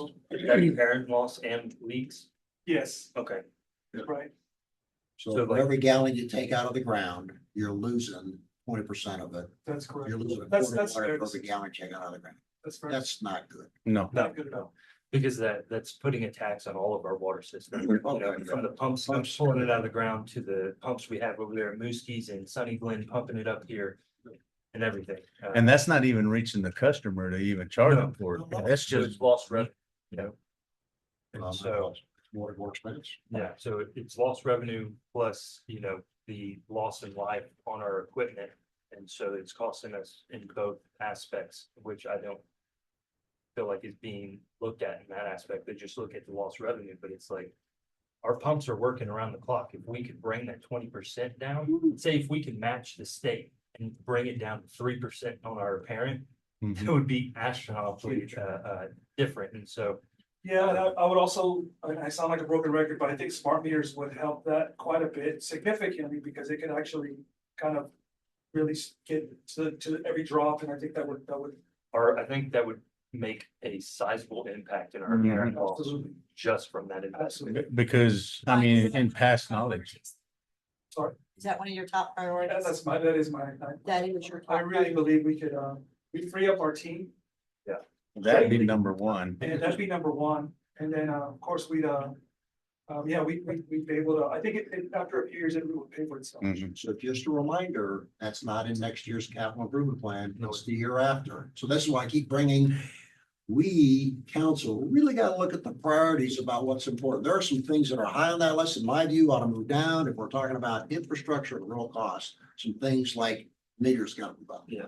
So we got to have a hard discussion. Because I will continue to beat this dead horse until we get some traction. Because Smart meters are gonna free them up to be able to, I mean, even Randy, I don't wanna leave you out of it. He's got But- his in. Yeah, thankfully, y'all are a lot quicker with reading meters compared to our water and no stones being thrown. It's just reality, unfortunately. To where we can start implementing a DIM program for our utilities department like we do. And Randy has all of the knowledge right here to where we can utilize this man to help us get going and get that implemented before TCEQ starts mandating it. Because I firmly believe that with the discussions the state's having right now, that they're gonna breathe down TCEQ's neck and be like, look, we need to crack down on this, like the Railroad Commission is with gas. Granted, you know, we're talking about liability, that's why they're doing it with gas, but we're talking about the sheer amount of money that we're losing, like, cause their fear also is because so many cities are subsidizing rates or just neglecting getting rates to where it needs to be to maintain infrastructure, that here in the future, households that are single households with $60,000 income and less won't be able to afford water, and $100,000 and less for joint households won't be able to afford water, because we're gonna have to jack rates up so high to start covering the cost, so we don't have major infrastructure failures. You know, like ours is major, but I mean, it could be dramatically worse. You know? And so they're trying to alleviate that now, and that's why I think DEMP for water and wastewater, water more than wastewater, I think, water for sure, is in the foreseeable future, if not this next legislation cycle, the next one. I'm sure you're right. Well, we are having those hard conversations now, and if you say smart meters is the top priority, Henry and Geo, is that capital improvement plan set in stone, or can we No, move it's- it up? I so, mean, it's, yeah, from so my the- understanding, it's flexible. It's Yes. not something that's, Correct. we have to follow what it said. That's correct. It hasn't been approved. It was just presented twice to kind of get your review, but we can change some. The reason it was put out two years, because we're looking at grant funding for that. And that's kind of how long it takes, but we can bring it in and finance it another way. Just to add a comment and not to complicate things more, but that's a good framework. We have boards and commissions for other like areas or entities. You know, you could consider a utilities board or utilities commission that would give you the filter, you know, before it gets to you to make the decision. Somebody else already filtered it for you and kind of had that discussion. Yeah, and these are the hard conversations. Because this is a so- big, it's a big business. The enterprise fund is a big business. And it's your biggest asset. Whether you've paid it all off or not, is your biggest liability. And that's what it is. Water and sewer, they're your biggest assets and your biggest liabilities, your biggest headaches. Okay, so what are our guidelines for setting up another board? Geo, Henry, So it would have to be done by ordinance. okay? My personal opinion, well, we certainly could. I think we as a council need to have the hard discussions amongst us before we go and say, I want to appoint someone to represent me at Ward 5 to sit on another board. We have a hard enough time. This, to me, this is our job. Exactly what I was about to say. I have a hard enough time finding people for the two positions that I have Yeah. open right now. Mhm. Yeah. And let alone adding another one, which I'm not opposed to, I think, but we should have that discussion. Yeah, although I don't know if it would be as difficult for something as important as this, and especially now that the residents have experienced this emergency that has been postponed for decades and has now landed in our laps. You know, I think it's worth looking into. Mayor, so can I say something real quick? So, like Rick said, you know, this thing's been going on for a while, right? I'm just gonna backtrack and I know we're gonna move forward, okay? But the accountability on why, where did it all go wrong? I mean, y'all were moving forward, you said, you know, been moving forward, then all of a sudden it just kind of just stopped. Okay, the accountability that no one's ever been held to, you know, has kind of, that's why I'm really upset, you know, and now it fell in our lap. And we're getting, you know, the heat and we're getting everything. And what about prior? You know, why did it stop? Why didn't anything ever happen then? But just talking. And I get it. Now we're a different council. We are a council of actually maybe doing and moving forward. But the whole accountability thing, I just kind of wanted to bring that up, you know, sitting here just listening to everything. It's like, man, I hear it from everyone in town and, you know, it's like, yeah, we just got on there, but whatever, we'll take it. You know, we're going to move forward. We're going to do whatever we need to do. So I think one of the reasons is because we didn't have something like this in place. that as well. But let's backtrack a little bit. This was brought up back in 2013, 2014. We tried, we had council bring that up. At that time, it was looking like it was gonna cost to do both water and gas between $5 and $8 million To do what? to do the AMIs. Okay, so it has been brought up to help with all of this. I think if we would have done it that long ago, I don't think we'd be having the issues with the billing process that we have right now. People are complaining about it. We all hear about it. You know, you're overcharging me, or you're not charging me enough, or why are you charging me 3 months, you know, because you've been estimating my bill. With AMIs, that it would have taken care of all of that. But when it was brought to the people's attention back then, because I was here and I saw it firsthand, the people complained about it. It was too much money. And were we gonna have to wear foil over our heads because of the AMI signal? They fought it, and council said, never mind. So I think throughout the years that we've been bringing up these problems, because I think everybody has brought it up. Well, can't afford it right now, or well, maybe we can figure something else out. Well, it's always been let's put it in the back burner. And I think what's happened, it's finally caught up.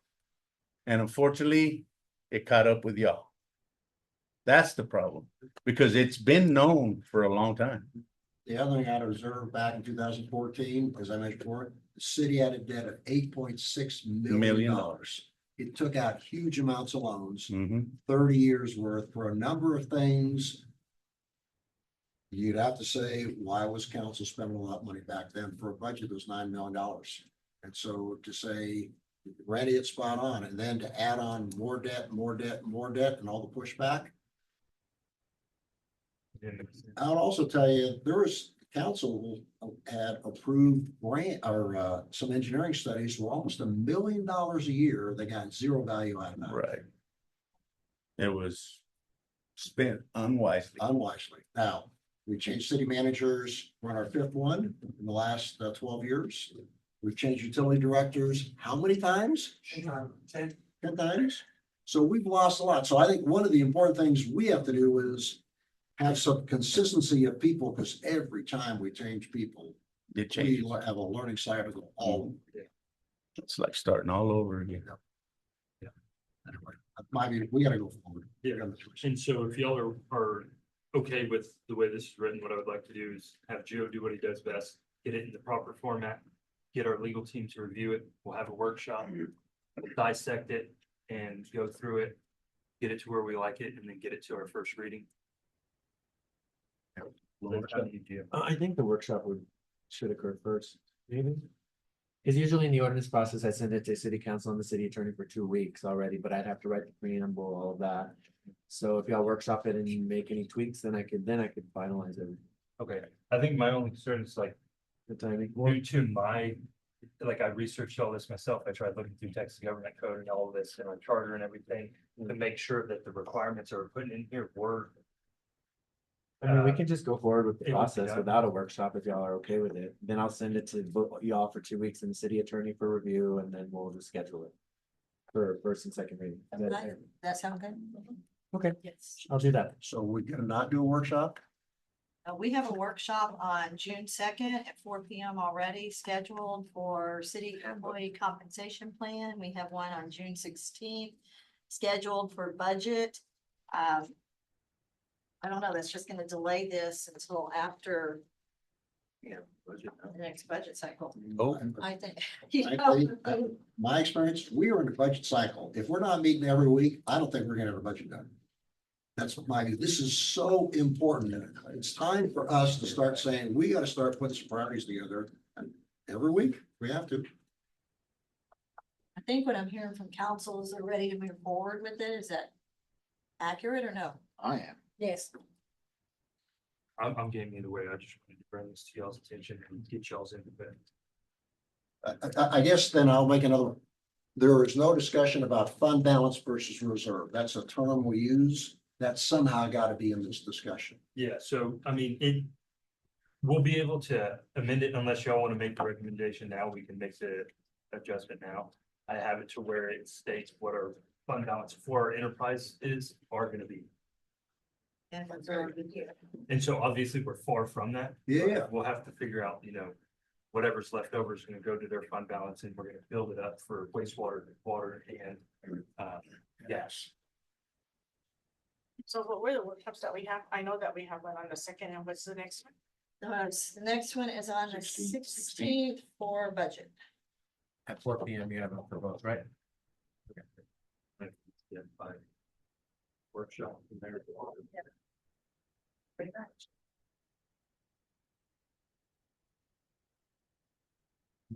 Or Geo, work your Either one of magic y'all with and y'all's we'll look at it at the next council meeting.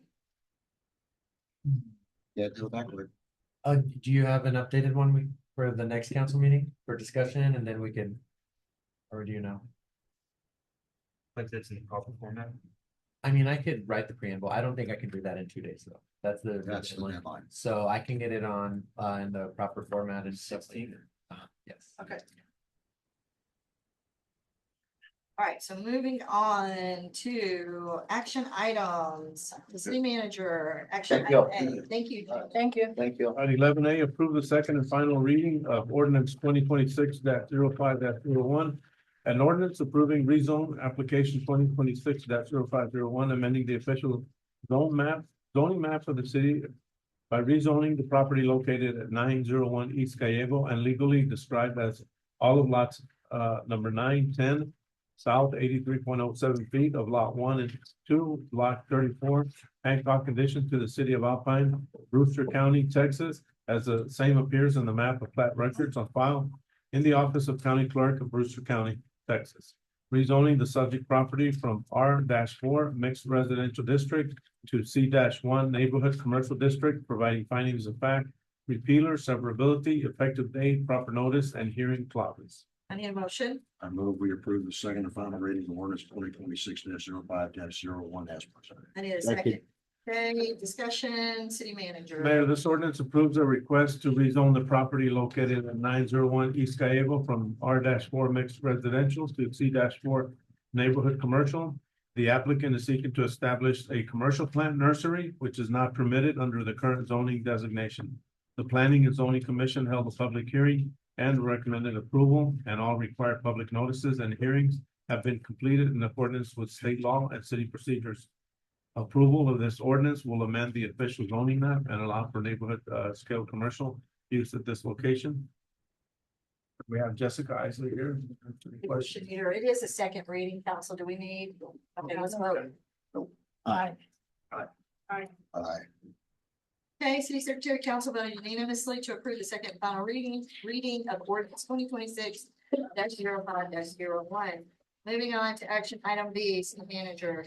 Be approved of the first reading of ordinance 2026-06-01, an ordinance amending chapter 10, animals of the Alpine Code of Ordinances, amending section 10-1, definitions to include terms describing human wildlife interactions, amending section 10-10, human wildlife interactions, repealing section 10-11, hunting, establishing regulations concerning human wildlife interactions, providing for the establishment of up to $500 penalty for occurrence for violations of the ordinance, and providing for the following findings of fact, enactment, repealer, penalty, saving, severability, proper notice, and meeting and effective date clauses. Need a motion? I move we approve the first reading of ordinance 2026-06-01 as presented. Okay, and second, okay. Discussion, city manager. Now, this ordinance was recommended by the Animal Advisory Board and would amend chapter 10 of the city code to establish updated regulations concerning human wildlife interactions within the city of Alpine. The proposed amendments expand definitions related to wildlife interactions, prohibit activities such as feeding, harassing, capturing, or unlawfully possessing wildlife, establish regulations regarding waste management and wildlife attractants, and consolidate existing hunting regulations into a broader wildlife interaction framework. The ordinance also provides enforcement authority to animal services, code compliance, and law enforcement personnel, establishes educational outreach efforts, and maintains penalties of up to $500 per occurrence for violation. The proposed amendments are intended to promote public safety, reduce conflict between humans and wildlife, and protect native wildlife consistent with state law and best management practices. Okay, so Councilmember Martinez, you're on the Animal Advisory Board, so I'll let you go Yes, first. yes, I agree with all the terminology. Jennifer trying to make them more understanding for the people possible. So they went through all this in the last meeting and they do the changes that we're doing, it was for understanding for the people. Okay. All right, so Councilmember Escobedo? I think it's a good idea. I mean, are people interacting and doing stuff like this or, I mean, here? I said already had an ordinance, and what Councilmember Martinez was saying is she updated the language to help people understand it better. Yeah. And this is only for the city, correct? Right? Yeah. Yes. Okay, Councilmember Ricketts? Councilmember Stevens? I'm good. I just hope people follow it because the updated language on the wording, people ignore it all the time. There is so much deer that gets fed with crack corn. It's terrible for them. But I don't know how to go work it because people do it anyway. Councilmember Portillo? Good with it. All right. Are we ready to vote? Yes. Aye. Aye. Right. All right. City Secretary Council voted unanimously to approve the first reading of ordinance 2026-06-01. Moving on to action item C, City Manager. Approve resolution 2026-0505, a resolution increasing water utility base rates to support debt service associated with financing the construction of a new municipal water well and related system improvements which are necessary to address the emergency loss of water production capacity and maintain system reliability. Need a motion? I will make the motion, we approve resolution 2026-05-05. I need a second. Second. Okay, discussion, City Manager. Mayor, this item was previously postponed by the city council at May 5th, 2026 meeting and has been returned for further consideration with additional supporting information, including a comprehensive 2025 water rate study prepared through USDA Rural Development Assistance.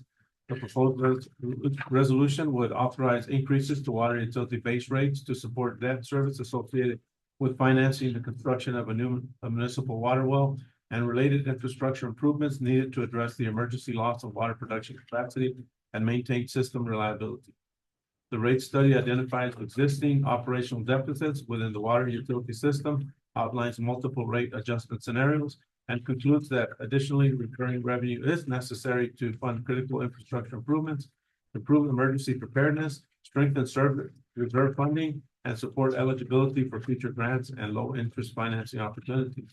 The study further notes that Alpine's current base rates remain below comparable regional systems and that proactive rate adjustments are intended to stabilize the utility system, reduce reliance on emergency funding, and ensure the long-term sustainability of the city's water infrastructure.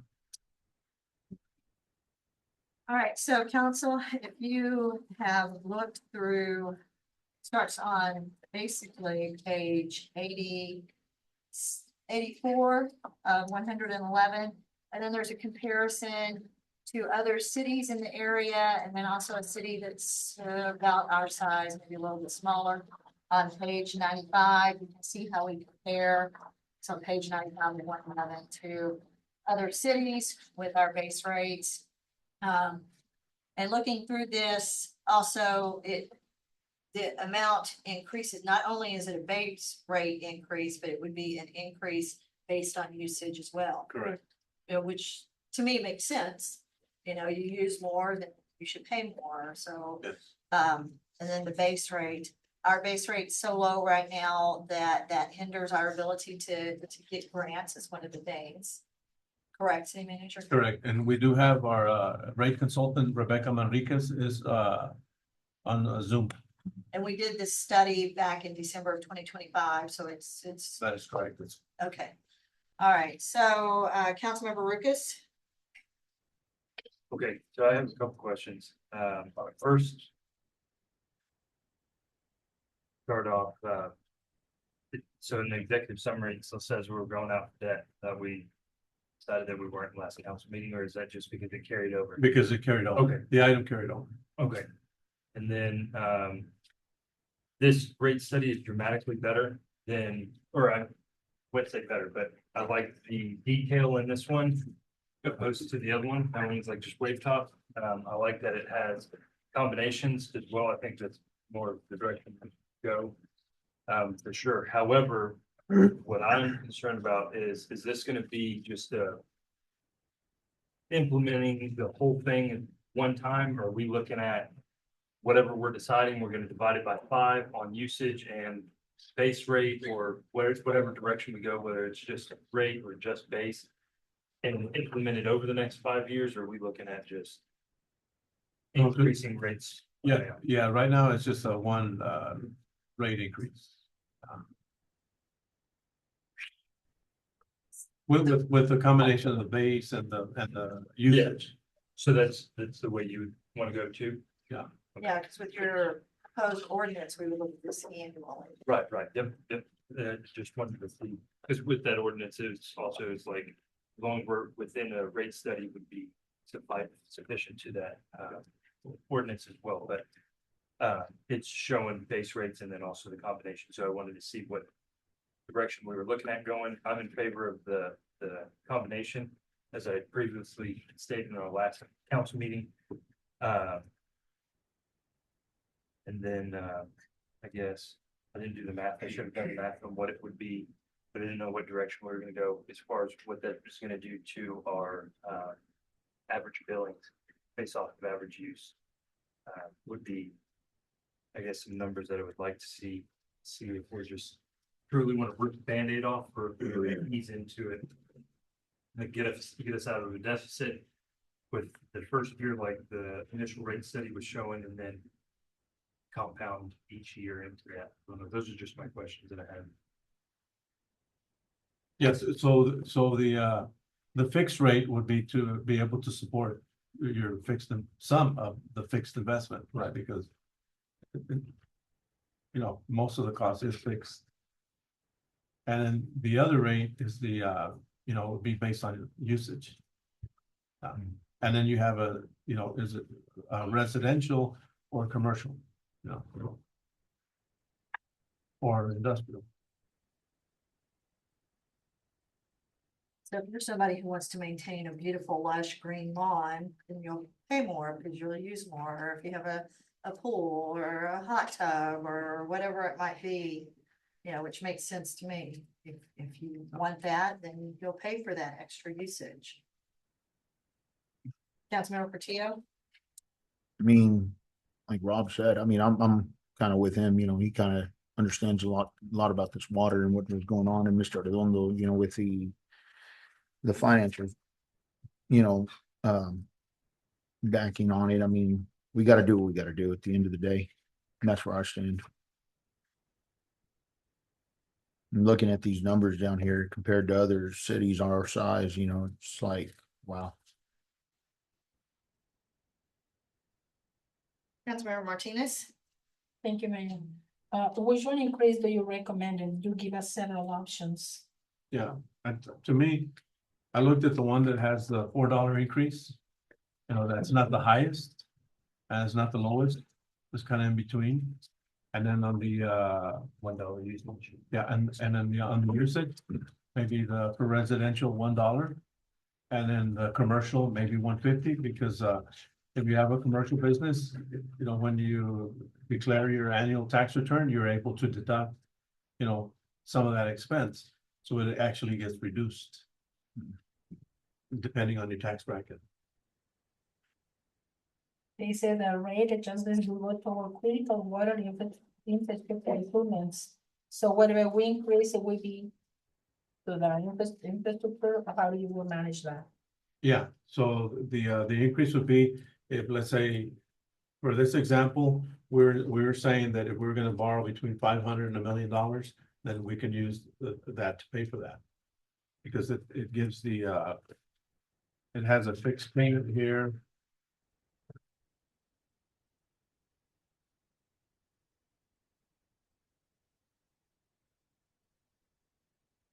Says estimated loan range between 500 and 1 million. Estimated annual debt service for that would be either 53,000 or 107,000.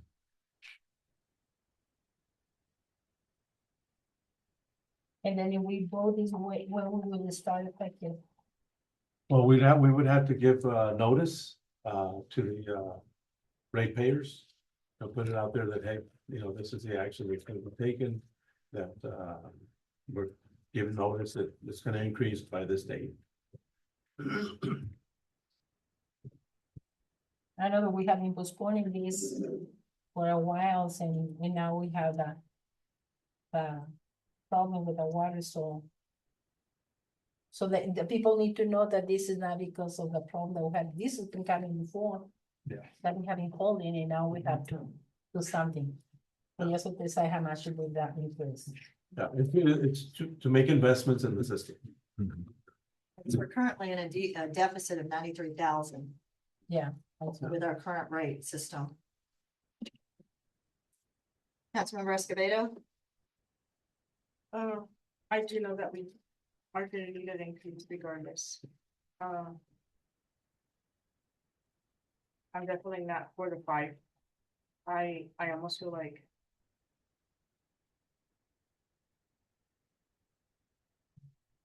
I have some experience about this.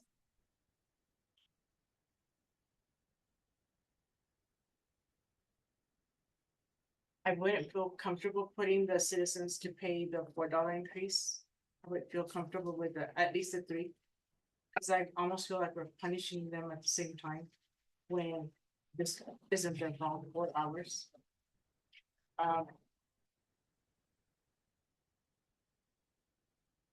That's my opinion. Councilmember Stevens? Thanks, Mayor. So I have to admit, I have no idea what we're voting for. All I know is we're voting for a rate increase, but I do not know how to respond to the question, what is the rate increase that we are proposing as part of this? So if we passed it, I have no idea what we're gonna do. We're picking. So let's pick one. Let's pick one. That's what we're Okay, doing. but but we're gonna have to amend the motion then to be very specific about what it is. So your recommendation, which one are you pointing to as a recommendation on which page, please?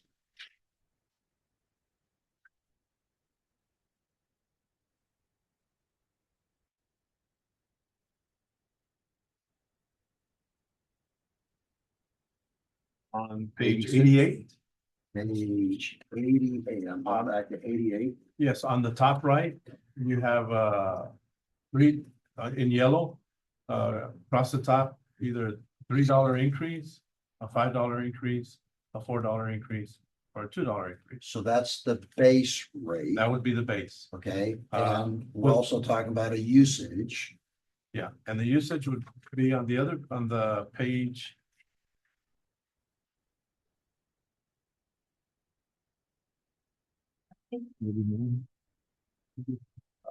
Page 90. Oh, yeah, on page 90 at the top right, it has the usage rate increase, $1 or $1.50.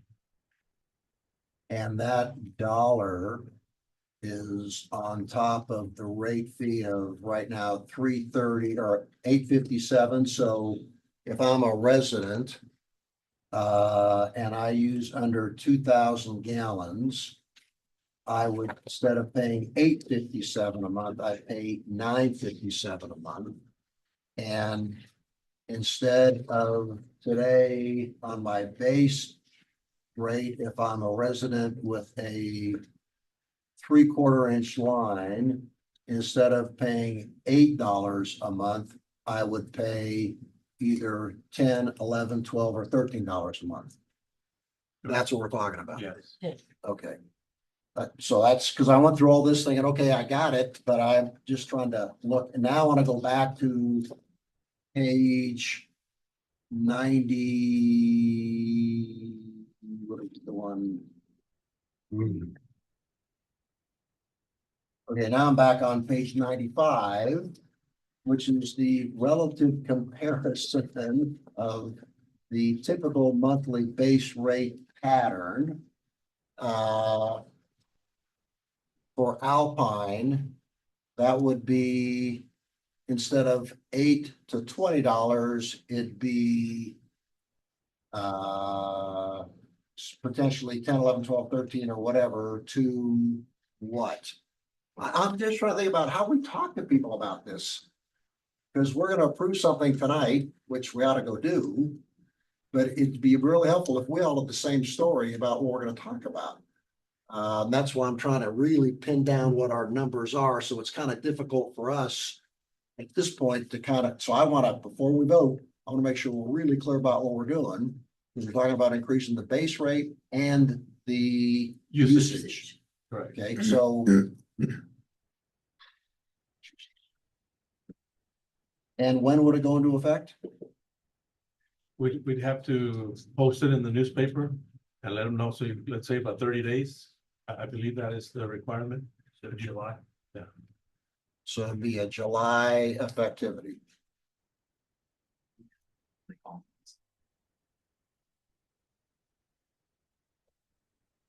Saying Councilmember Lucas. Your answer. See this question. Oh, with 20, it'd be 21 to 25 increase, depending on what base rate. With the base rate we put on, yeah. Okay, okay. And so we're looking at, you know, if we went with $5 for residents, it'd be $60 increase in the base rate. Yeah, no, and And usage, I can't remember what the old one was. I think for our residents, it was averaging across the city like 6,000 something on gallon. yeah, So it would be real incremental, really, for residents. who used yeah. Yeah, which is not that I'm not concerned about everybody, but those are the ones that I'm more concerned I about. agree. They're not passing that cost on I agree.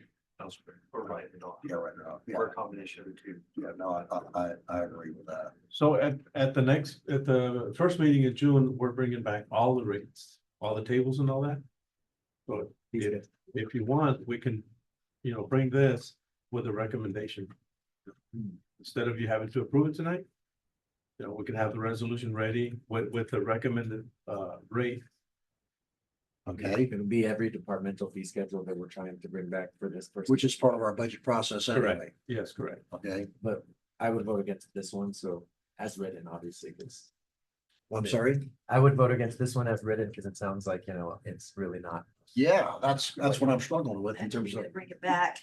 It'll be in the fee schedule. Is he gonna be in our workshop? No, the workshop's No, I'm about sorry, I'm the. thinking- HR Yeah, Compensation. I'm thinking June 16th, I'm sorry. Oh, okay. We wanna swap them? We can swap. Yeah, could we swap them? Swap for a budget workshop for the, HR one? Yeah. Are we far enough along? Oh, for the budget? Yeah, Yeah, can we have the? okay, I didn't know, yeah, you're No, scrambling. because, well, the thing is, finance is their Scrambling. priority is catching up on the audit. Yeah, okay. And we don't wanna. We're having a hard, yeah, for Victoria. So my inclination, I tend to be in the $4 increase range. I agree. And do we have a sense, and going back to you, Henry, is $4 enough to give us, because it's higher than the 96, so it's gotta be on the positive side, correct? Correct. Okay, Cost about, what, 40? Yep. Does it bring in 133? yep, The $4 brings in 133,000. Additional, yeah. Yeah. It'll Yeah. bring us to $429,756 annually. And that's an estimate, because sometimes when you increase, then I use less, so. Or well, that's our base rate, so that wouldn't. the base rate didn't go. Okay, that's, yeah. the For our usage, for Yeah, sure. Yeah, I correct. could foresee that. So, and on the usage going up $1 and $1.50, takes it to $4.30 and continues on down. Do we have any relative comparison with other municipalities about what they're charging on usage? That would be, let's see. And maybe our consultant knows the answer to that. Yeah, I think she's. Rebecca, did you hear that question? I did. I'm looking through my sheet because I'm working on 3 other rate studies. So I'm like, let me look really quick and see if I have some. And thanks, Rebecca. And the reason I ask, one of the strong cases we have is just looking at our numbers, gang, when you're talking to people, hey, compared to everyone else, you're getting a hell of a deal on water. Yeah. Right? Our base rates are super low. Super low. That's point number one. So going up $4, not a huge amount. It's $48 a year. Okay? People can say, I get that. Okay? Now, when we talk about usage, increasing it, if we had something relative to be able to talk about, so people wouldn't say, oh, we can get a hell of a deal on that too. I'm just trying to help people think their way through this process as we're thinking through it. Having data would really be helpful. 2.5 to 3 times lower on base rates than our surrounding. Oh, no, yeah, that's exactly it. I get it. Yeah, yeah. So we're a hell of a deal still. Yeah, right. Yeah. Yeah, I mean, Yeah. putting it bluntly. Yeah. So if we talk about in terms of the usage, that will help as well.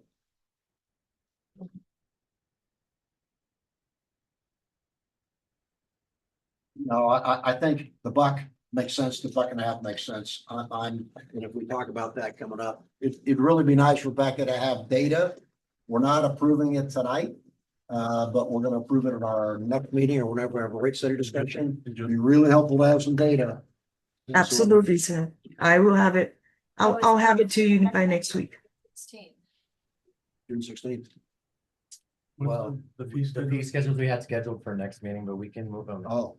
If you'd like. I was gonna have to do a resolution with all of them because we already have a packed agenda. I can't fit in the item for each of them. But we could have this for June. We can do June 16th. Yes, that would give me more time to compile the master resolution. June 16th. Okay, what? A little bit more time. Okay. So $4 and a buck. Mhm. Right? I think so. Yeah. $4 and a buck. $4 and a buck. Okay. And I'll get that data for you as soon as next week. Even this week, today, what's today? Tuesday. I'll be good this week for sure. Okay, so then we're not gonna take action. No, so we I can would vote vote this against. one down or we can Yes. just Mm-hmm. prefer to vote it down. I think that's the easiest. Okay, so everybody votes nay. Yes. It fails. Okay. All right, ready to vote? Nay. Hey. All right, city secretary, council voted unanimously to not approve resolution 2026-05-05. Yes. All right, and with that, we're gonna take a 5-minute break. Sorry. Well, that's why. I read all of these, so I don't know.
Still.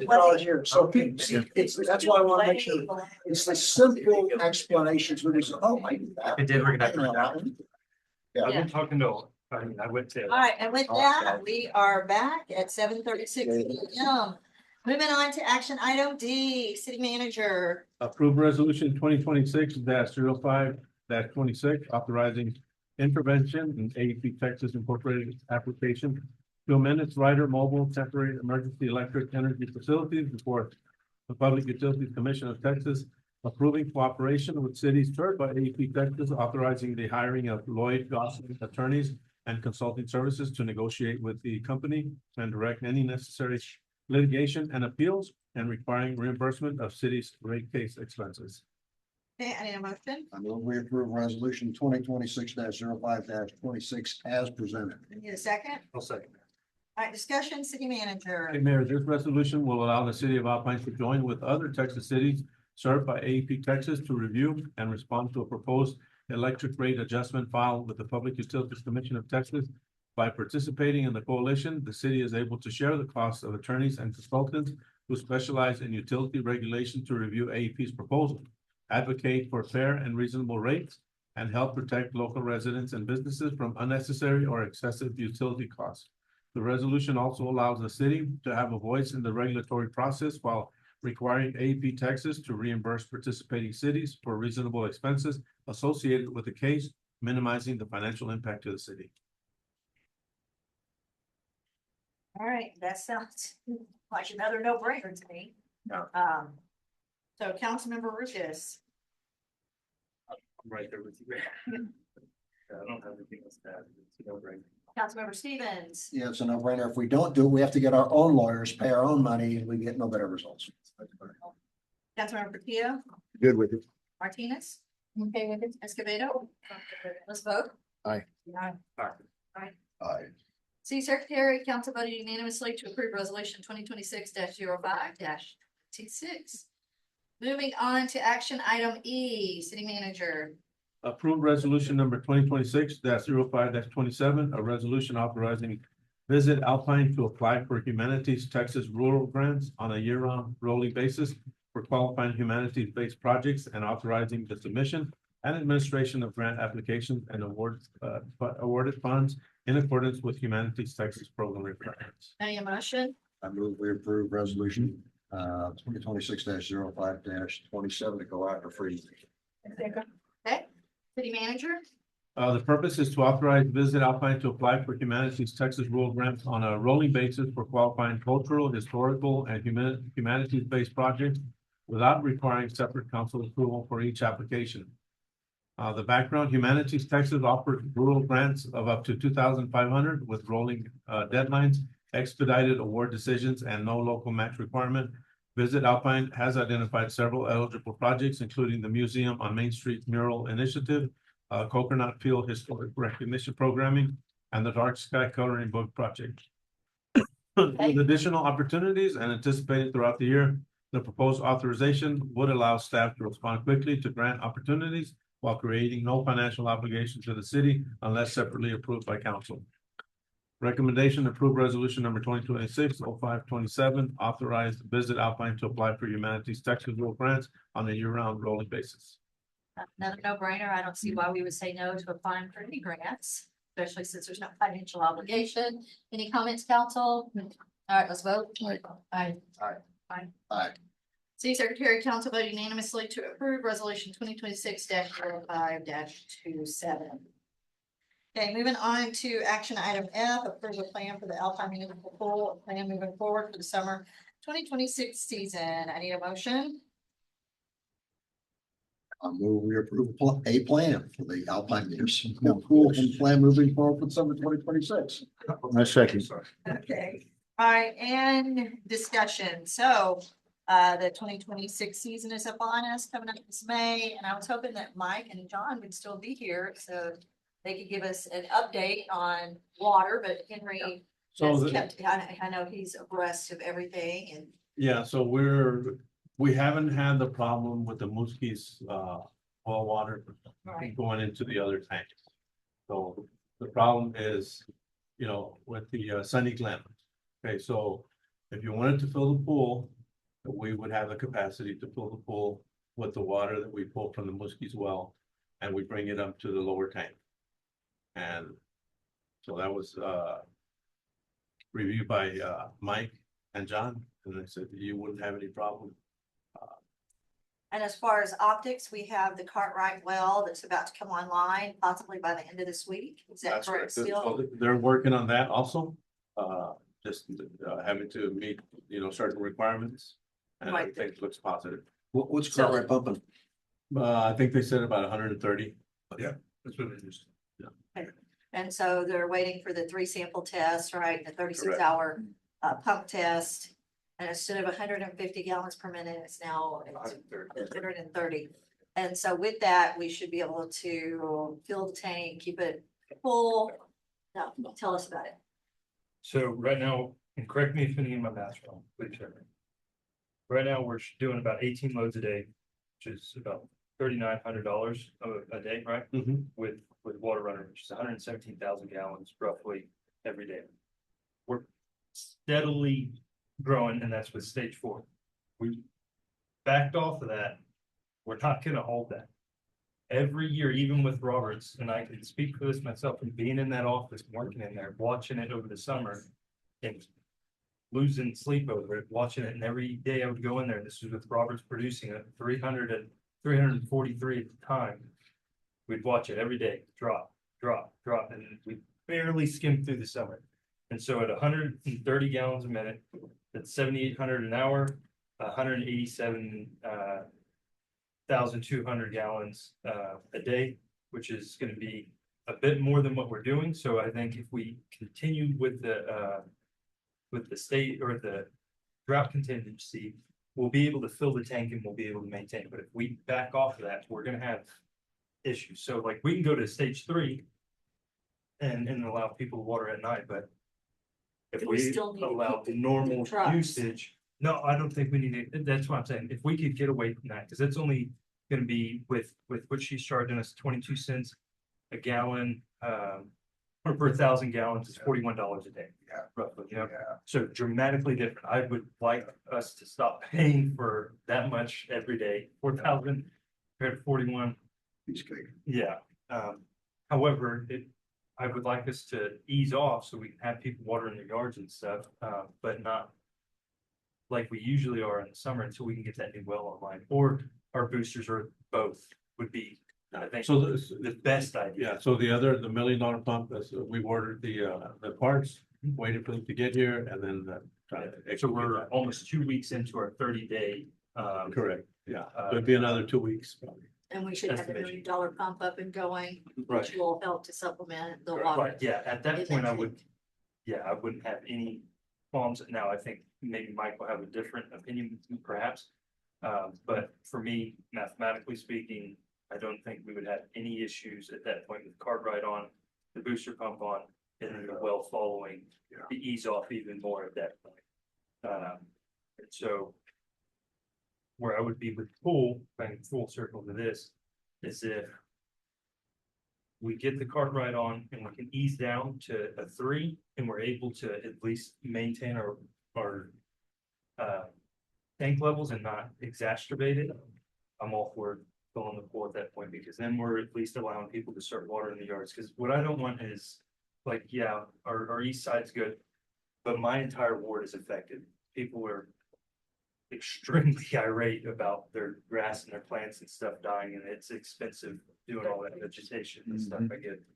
I don't want to sit here and have us fill in a pool when they can't water their yards. So at least if we can be like, look, you can water your yards after, in the evenings at least, and still take it easy, then sure, it's like, maybe you can't fill your own pool, but you can go to our pool and kind of try and meet it in the middle, instead of like, we're still stage 4 and we're filling our pool.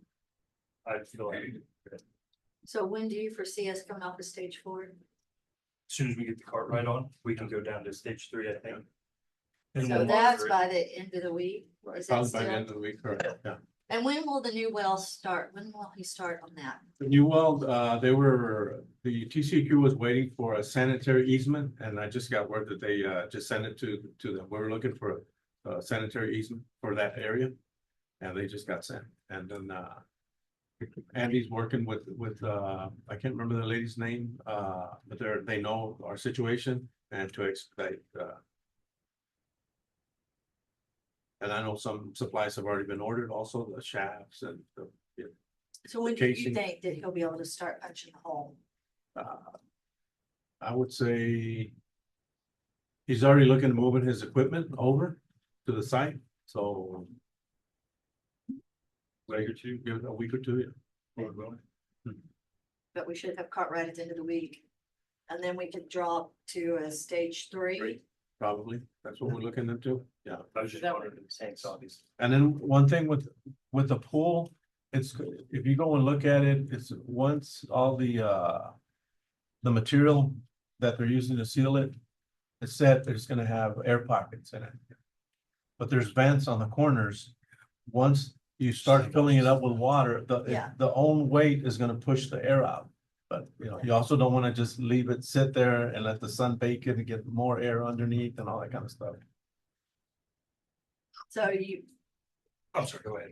know, what were you gonna say? I was gonna ask Donnie what our timeline is on that. Is Wait, something, you could is that something that we, say who you are again. it would behoove us to not, I'm sorry, go ahead. Donnie Greenway, Alpine Pool and Spa. Yeah, so I spoke to the this installer is doing a 98% adhesion, which allows for 2% of your air pockets. Obviously with any type of rubberized material, the longer you do leave it, the worse it is for you and the air pockets will get worse. So he's says he's had them up to 2 or 3 months without an issue. Personally, and through the experience, I would recommend is no more than 30 days. Because, you know, your air pockets are going to get a little bigger, but they do release all the air. That's why they are putting the vents in the corners, which is one of the extra steps I was noticing that they did that they normally don't do. And I think they were doing that because of our water situation, kind of trying to help us out. And so, like I said, my recommendation would be no more than 30 days, you know. If we had to, maybe we could talk to them. I don't know if you can do a half fill or something, you know, just to get that pressure down on the bottom. And I can follow up with that also.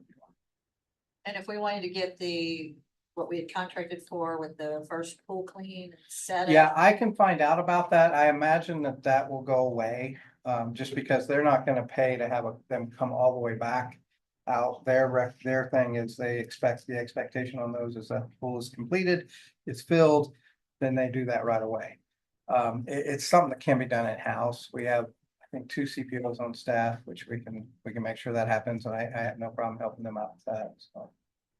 It was just an extra kind of benefit to, you know, to doing that, So we would have to get that benefit. It'd have to be Friday that we start filling it. before You they would have leave. to, when they say, okay, we're done, we're signing off, hand me a check or however they, you know, y'all do it. Once we sign off on it, they're gonna have, and I can find out what that time frame is. It's usually 24 to 72 hours, whatever it takes to build a pool. Their expectation in the industry is that it's done right away. So if that's delayed, so I wouldn't let that Right. push it one way or the other, but yeah, so. And also, I don't think you mentioned, didn't you, find $6,000 that they're not gonna be able to do? That we- Yeah, there are some knocked things off? that they did find that like some of the wall anchors that were gonna be replaced are not gonna have to be, they were found to be okay, which is actually a better thing. They're a little weaker once you replace them. So that is a cost savings, and I did talk to the city manager. Okay. And I'm gonna go through line item by line item before they sign off and say we're finished. Okay, let's make sure everything we agreed to contractually is gotten, and we're gonna get that, and if not, they're going to remove it. Pay wise, you know, so that would be removed from the final paycheck. Any other questions for Dawn? So let's talk dates now. 'Cause that's what people are gonna ask for. Yeah, we need a date. So we just talked about Cartwright being online the end of this week. That would be what date? Friday. Is there any, Friday the 22nd.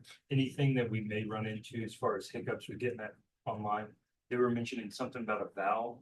Is that, Yeah, so they're gonna walk to see where the valves are at. I mean, obviously, if it hasn't been used in a while, check your distribution, but we'll, that's something they're gonna do. They're gonna push water through there, see if there's any leaks, that kind of thing. Okay, so why don't we just say, give us an extra day? Now we're talking Saturday. 23rd. How many days to fill? Approximately 2.5 days. I don't know what your fill rate is, with the water source they have. They said 2 days, I say 2.5 days, just to kind of Yes, I. be on the safe side, because you not only have the pool, you have the surge tank and all the plumbing and filters and all that. Yeah, so. So you know that answer, Eddie? No. No, okay. So let's just, so we're talking the 23rd, Cartwright's online, start at I'm gonna say 3 days to fill, 24th, 25th, 26th. How long does it take to stabilize? You can stabilize within 24 hours, pretty much. 24 hours Just after calculate fill? after fill. You can start stabilizing when you're about half full. Yeah. You just end up with like a fountain looking thing, but we can start it up and get it going when you're about half full. And once that deep end's full and you're about a foot of water in the bottom. So stabilization complete by the 27th. If that's 24. I'm just, Yeah. 24th, 25th, 26th, stabilization complete by the 27th. Right. Realistically, we're talking about opening on 28th, which is a Thursday. And was that the day, that was what was our goal? Memorial Day. So we're a week behind. But That's if everything goes well with Cartwright. yeah, assuming everything goes well with Cartwright, yeah. Kim, how you doing back there?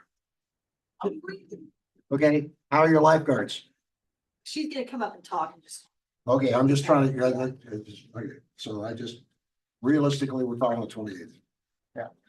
And it's gonna be a hustle. I mean, getting everything together, the painting, these guys are working like crazy over there. I could have, I'm sorry, the city, they're, I mean, they've gotten done just in the last 2 weeks is like, pretty impressive. So, Yeah. if they continue at that pace and nothing else goes on in the city where they have to be pulled off, I mean, this whole thing could be pulled off, I'm just trying to help people think about planning when they're gonna start sending their kids and their family over there, what date, because they're gonna be looking for that. Oh, yeah. They'll be there. Yep. So we're talking 28th. Okay. All right, so that's good for that. And then Kim, we're gonna. Can I say something? Oh, sure. I mean, I figured we'd all go around and say something. I mean, We're not done with the item, but. okay, but I don't think we need to fill this thing till we're completely 100% that we are good on this thing. I don't think we need to give anybody dates, start rushing people. Seen it in construction, things happen. The pool open when the pool opens. That's my opinion. Whether it's a week, 2 weeks, a month, whatever. But honestly, right now, that should be the least. I get it. They want to sit here and well, we want to fill it up and, do whatever they need to do. But at the end of the day, we have a problem right now. And that problem shouldn't have anything to do with this pool. I'm kind of, I understand residents want it open, but you know what? Our infrastructure and everything that we got going on is way more important than a pool. That's my opinion. And I've kind of been that way since all this started. And yes, I do get a little frustrated with people asking about the pool. I'm just being honest, because we do have a bigger issue. Trees, plants, all this stuff dying. And I mean, you're going to have people that are going to be upset because the pool doesn't know, but then you're going to have the other people that are upset that really understand the common sense thing is don't fill it till we get everything just right. That's just, again, sorry, but I had to say something. I don't have any problem with that. I'm just looking for a date. Yeah. Okay, and so if we're gonna say we're gonna wait, we have to come out of this meeting with an agreement amongst the 6 of us about what our plan is. Yeah, but what if we don't know a date? Okay, then we ought to say that. That's all I'm pushing for. All I tried to walk through was the earliest it's gonna open would be the 29th. That's the earliest.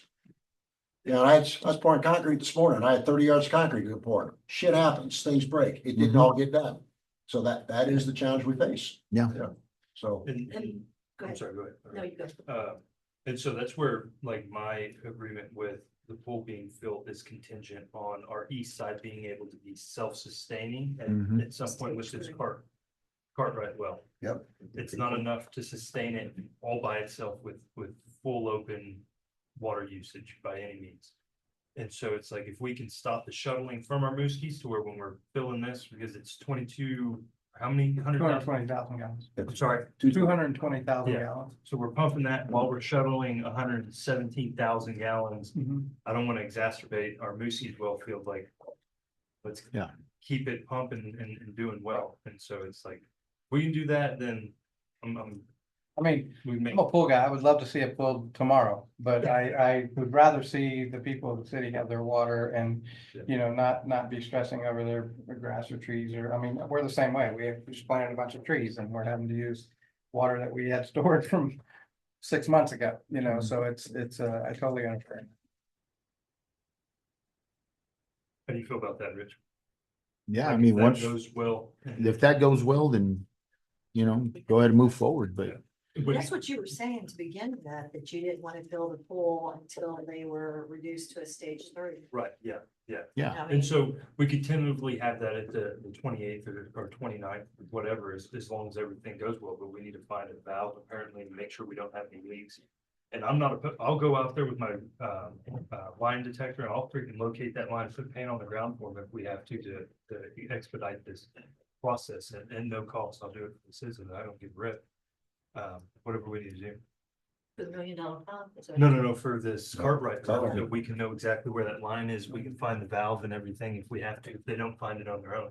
To speed that up to where we can get that online and then get reduced down to stage 3, get our pool filled and try and, But the stage 3 is still, so they can water and stuff at that point, yeah.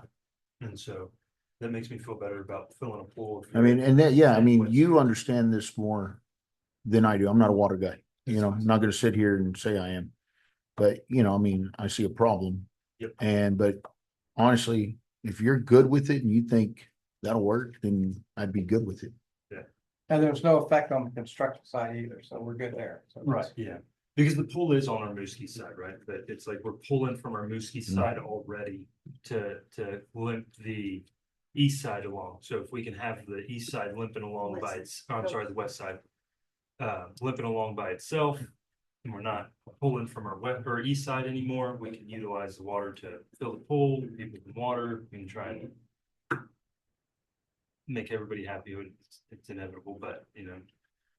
So Step in the right direction. the statement should be that the opening date's contingent upon the Cartwright well functioning at 130 gallons per minute. And at that point, we can lower the water restriction to what Rob was saying, to stage 3, so that people can start watering. And that's as long as y'all are okay with that, you and Mike as well. Oh, yeah, I mean, no, I'm we- just yeah. one Mohican over here. We look at it daily. He looks at it hourly and the system has alarms that are beeping, you know. So do whenever. you think that's a good plan? I think so. Yeah. Which goes by, so it's a number of, it says. Well, it's Cartwright's online, we can go to stage 3, so that's first element. Mhm. That allows us to begin filling the pool.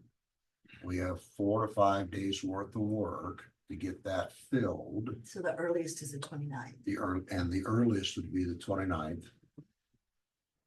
But it's contingent upon Cartwright coming online. Right. That's the message. And one other thing, it doesn't necessarily have to be filled in 2.5 days. You know, if you needed to make sure you still have a little more water extra or whatever, you could spend a week filling it or whatever, you know, you slow the water, you know, valve it down. Where you're just not really starving that side of it. It's just another thing that, you know, but anyways.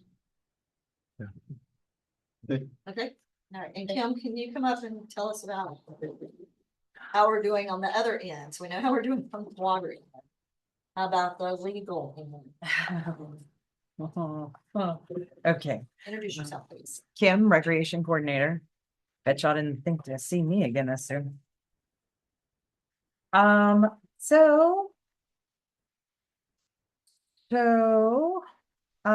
As far as, lifeguards. So as of right now, I have 7 lifeguards. I have them, they are all certified and recertified. I myself have, I am now first aid and CPR certified. Woohoo. Adri is also CPR and, first aid certified as well, so that, should I need a backup this summer, she will be able to fill in for me a couple of times. Until if we make a decision to hire differently. Right now, I believe I've already discussed with Donnie. He's visited and looked over some of the paperwork and things like that I have. So I am hoping that I will be able to give Gio some of these the documentation that I've come up or that I have created. Unfortunately, due to your previous city manager and previous employees, there's not a whole lot of documentation and things that were in place that I can compare to. If there were in place, I don't have them. So I've had to recreate. And so I don't really have a whole lot to compare with, but so far I think I'm on track. I should be able to give those to Gio, and then he should be able to give those to the city attorney to review. And hopefully we'll be in compliance there. Everything that they have already discussed, we already ordered all the signage and things like that for the indoor, outdoor. Also have them in bilingual this year as well. We went ahead and ordered that in addition, even though it's not required. So that's kind of neat. I will say that they didn't discuss it, but we did order an ADA compliant table as well. Hopefully that will be coming soon. So in addition to the table, the countertops, that kind of thing, we did order a table. So I do believe that we do have the funding for that concrete to fill, and I believe that we were able to do that.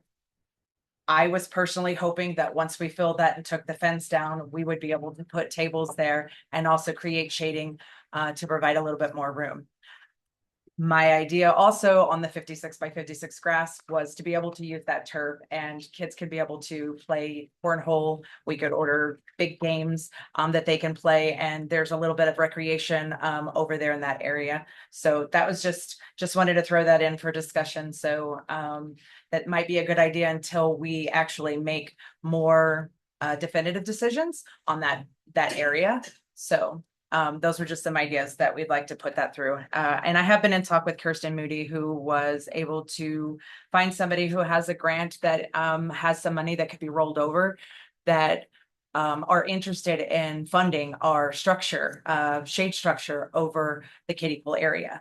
So, so if that is available, that's free shading in that area. So with that being said, Rick, you actually made a really good statement today. You said 4 and 1. That's kind of where I'm at. So lucky for me, right? So on our last discussion or approval, we did the $4 rate.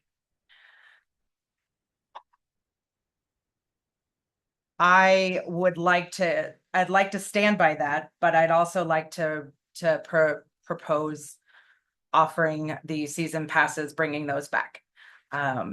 So we have a lot of issues with the water. There's a lot of costs going out, and I know that families are going to be affected.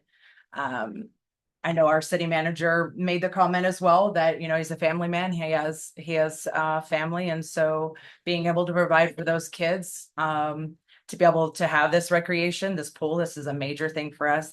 I think that we should be able to offer that. So I have created something for you guys that was very quick. It is not the huge, big proposal that I had done before, but it gives you an overall general idea of what we can do that would provide for Alpine and still not be in a deficit. So, which is what we want. I know you have that in front of you. So, while the proposed daily admission rate of $4 per person has the potential to generate higher revenue on paper, if every patron paid individually each visit, reintroducing monthly or seasonal pool passes creates a more balanced and realistic operational model for the city.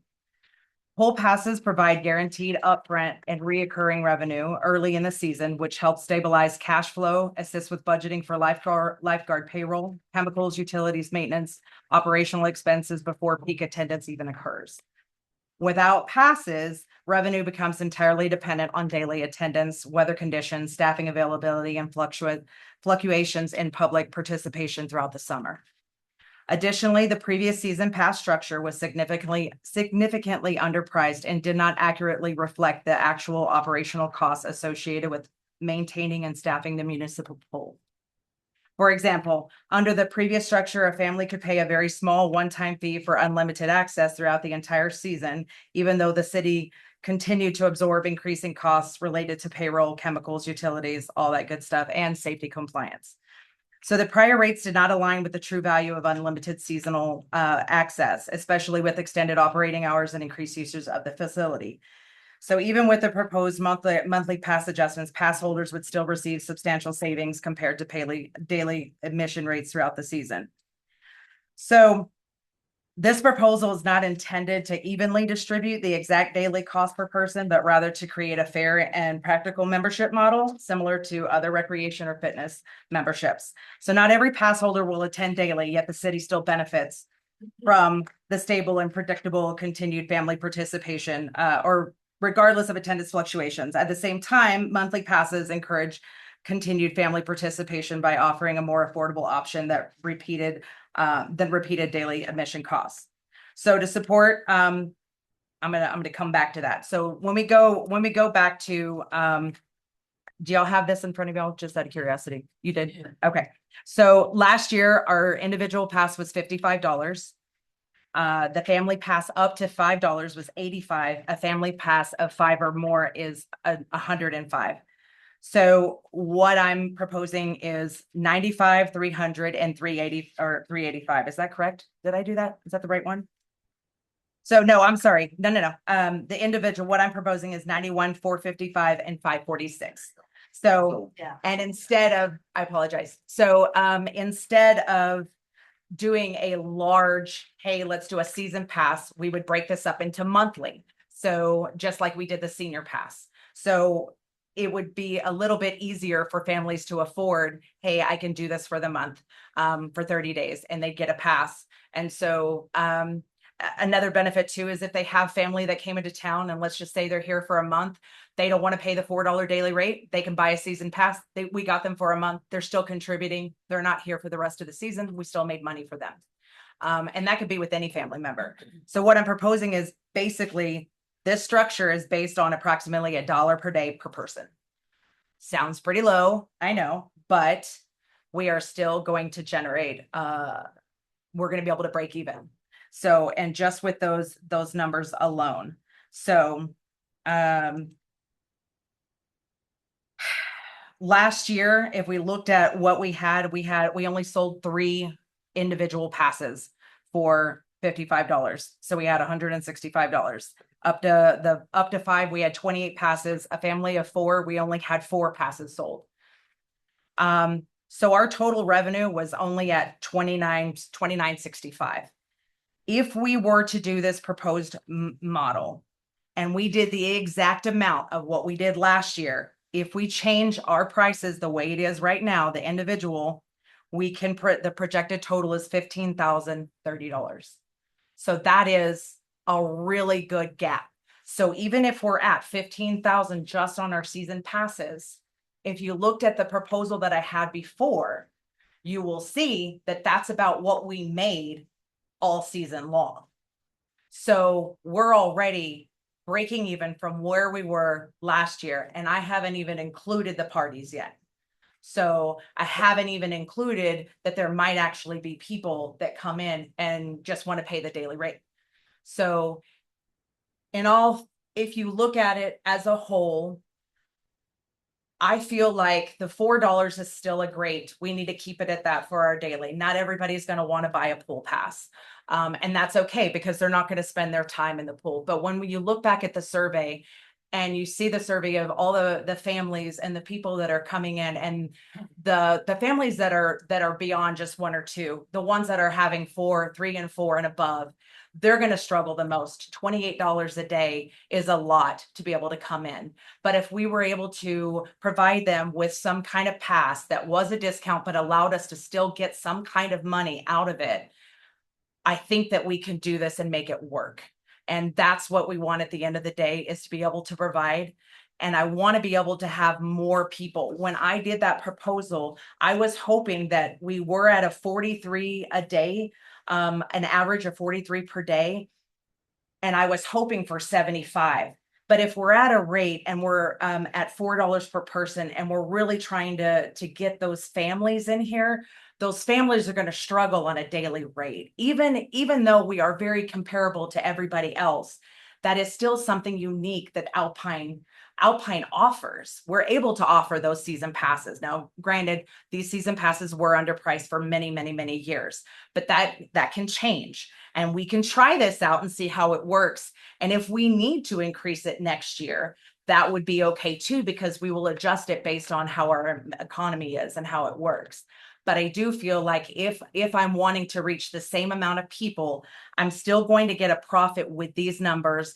And if I can get more, if I doubled this right here, if I double the amount of families, and you're basing it on the survey that we're talking about, these families are going to come and they're gonna use that extra time by the extended hours and the extended season that we are providing for them. 15 times 2 is 30. That's already more than what we had last year. So I think this would be a really good opportunity for us to provide our citizens, and at a very low cost where it's not going to hurt us at the end as well. I would like to say that as we build this program, there are lots of ideas that we can do. I can build summer programs, summer camps, and we can charge for those and be able to make a little bit of a revenue that could also generate and come into this, whether it's swimming lessons, and we have a cap at $55 per person. I'm able to pay for the summer. I'm able to pay for the lifeguards. I'm able to pay for the instructor, and we still have a little bit of money that is still generating for us. So it doesn't allow us to stay in a deficit. So these are all great things that we can do, but I really think that this would help us.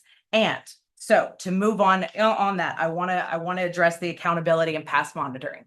So it's already been approved and I'm already working on it right now, but we have a new system that we have started. It is a software for our lifeguards. It's super great.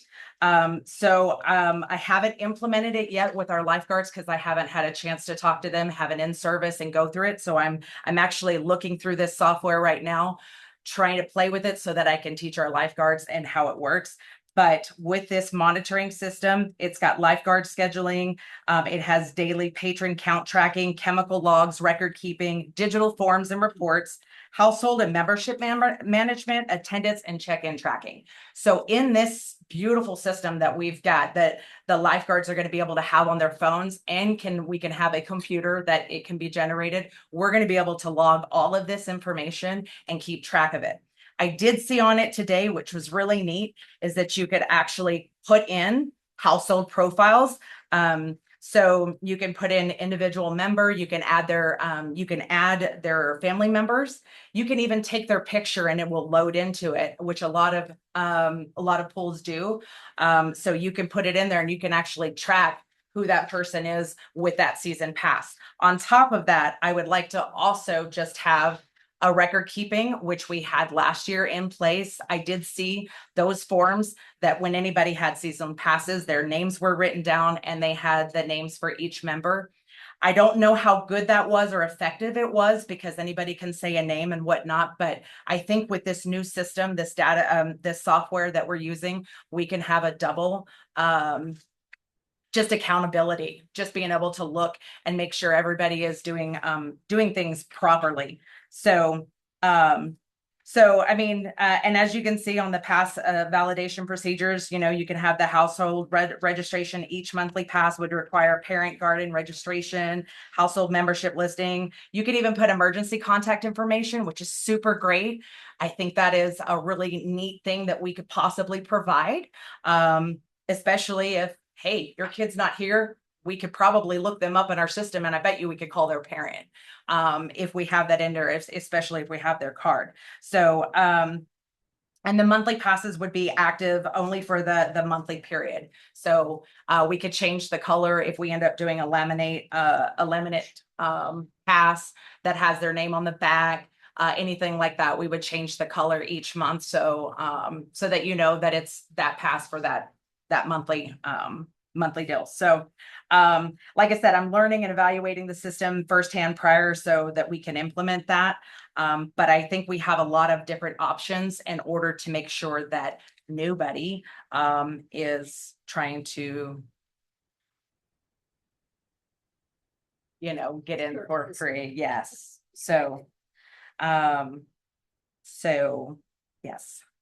Okay, so what you're asking us to approve tonight is the $4 per day. Keep for that. Individuals. Yes. Daily pass, And then anybody. have season passes.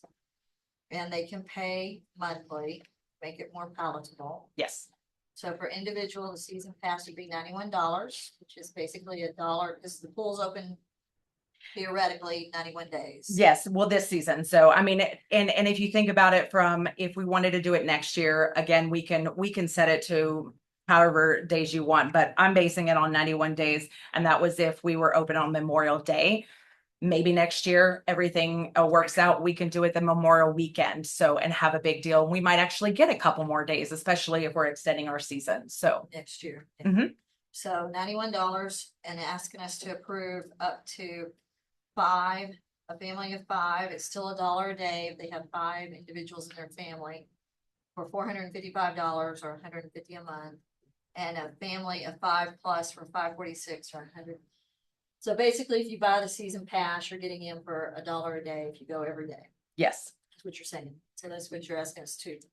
You And also then said, you're saying that you're gonna be able to keep handle on this because we have a new software program.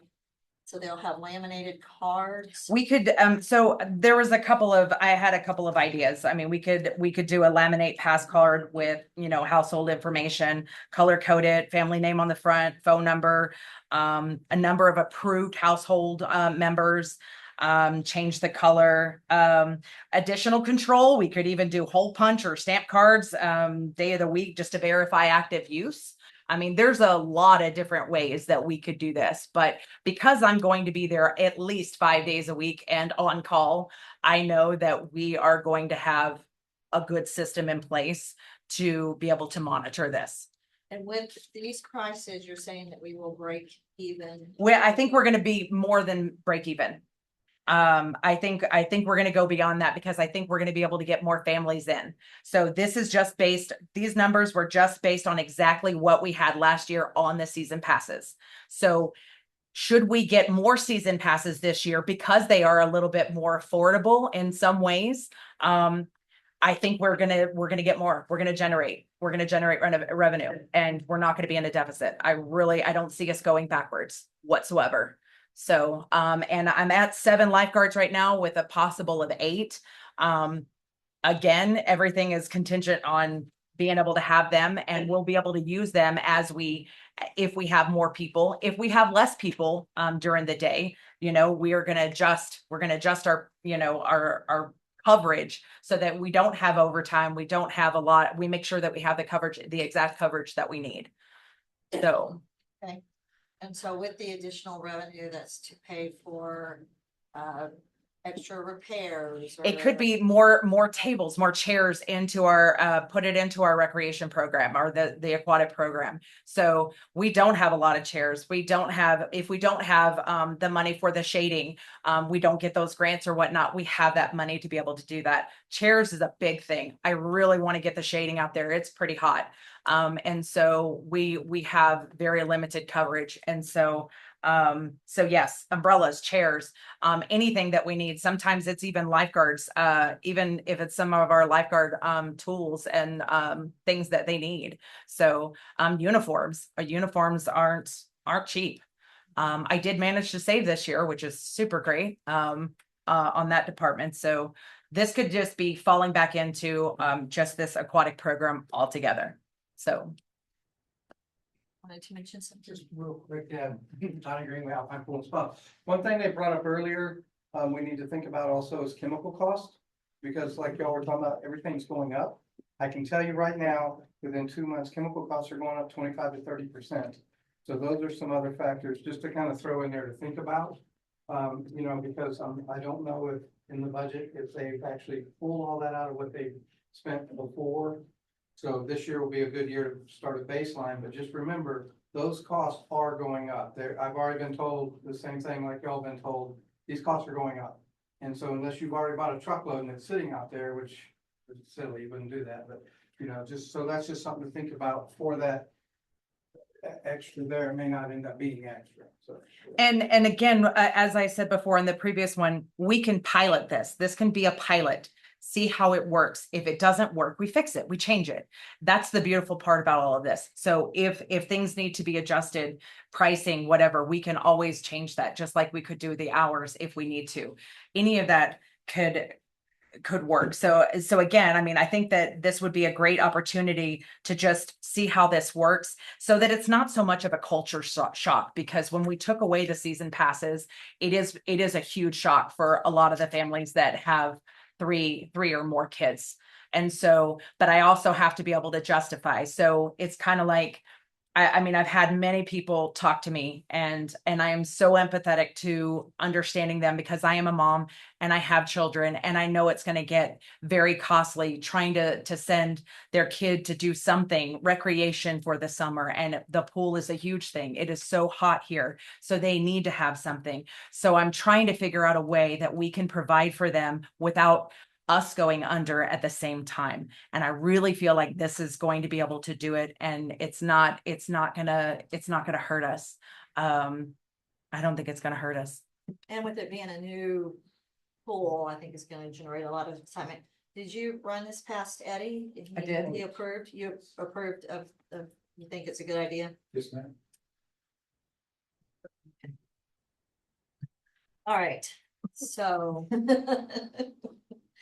All right, discussions, Councilmember Portillo, You already moved forward with okay. it.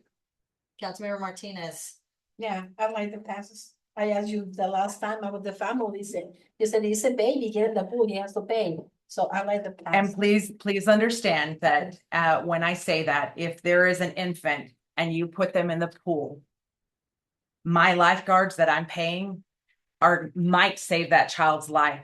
So I can't let them in that pool for free. But if they're not getting in the pool, you can go in all day long. But anybody who goes in the pool, they're at risk of any kind of accident whatsoever. And we need to be able to pay our lifeguards to be able to protect them.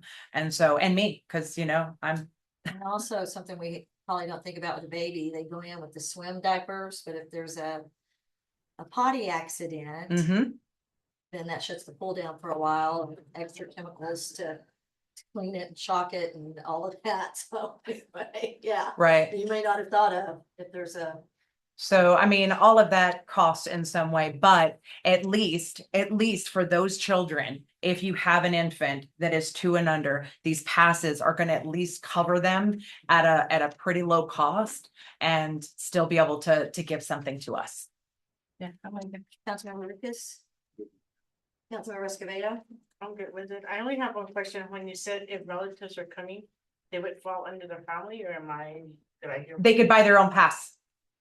They could buy their own pass. So if they could do an individual pass, it might come out a little bit cheaper, even if they went every day. Or you can add them to your pass, and at the end of the day, they might not actually come for the rest of the season, but that's okay. You can add them to it. Sometimes they come in, you already predict that they're coming in the month of August. Well, I'm going to go ahead and add you for a pass because I've got you at least till August, and they could come in and use it then. Okay, Councilmember Stevens. Thanks, Mayor. So on your page here, you talk about a suggested rounding monthly rate. Is that what you're proposing? Yes, the monthly. So you could do the $30 a month, $150 over yes, 180 a month.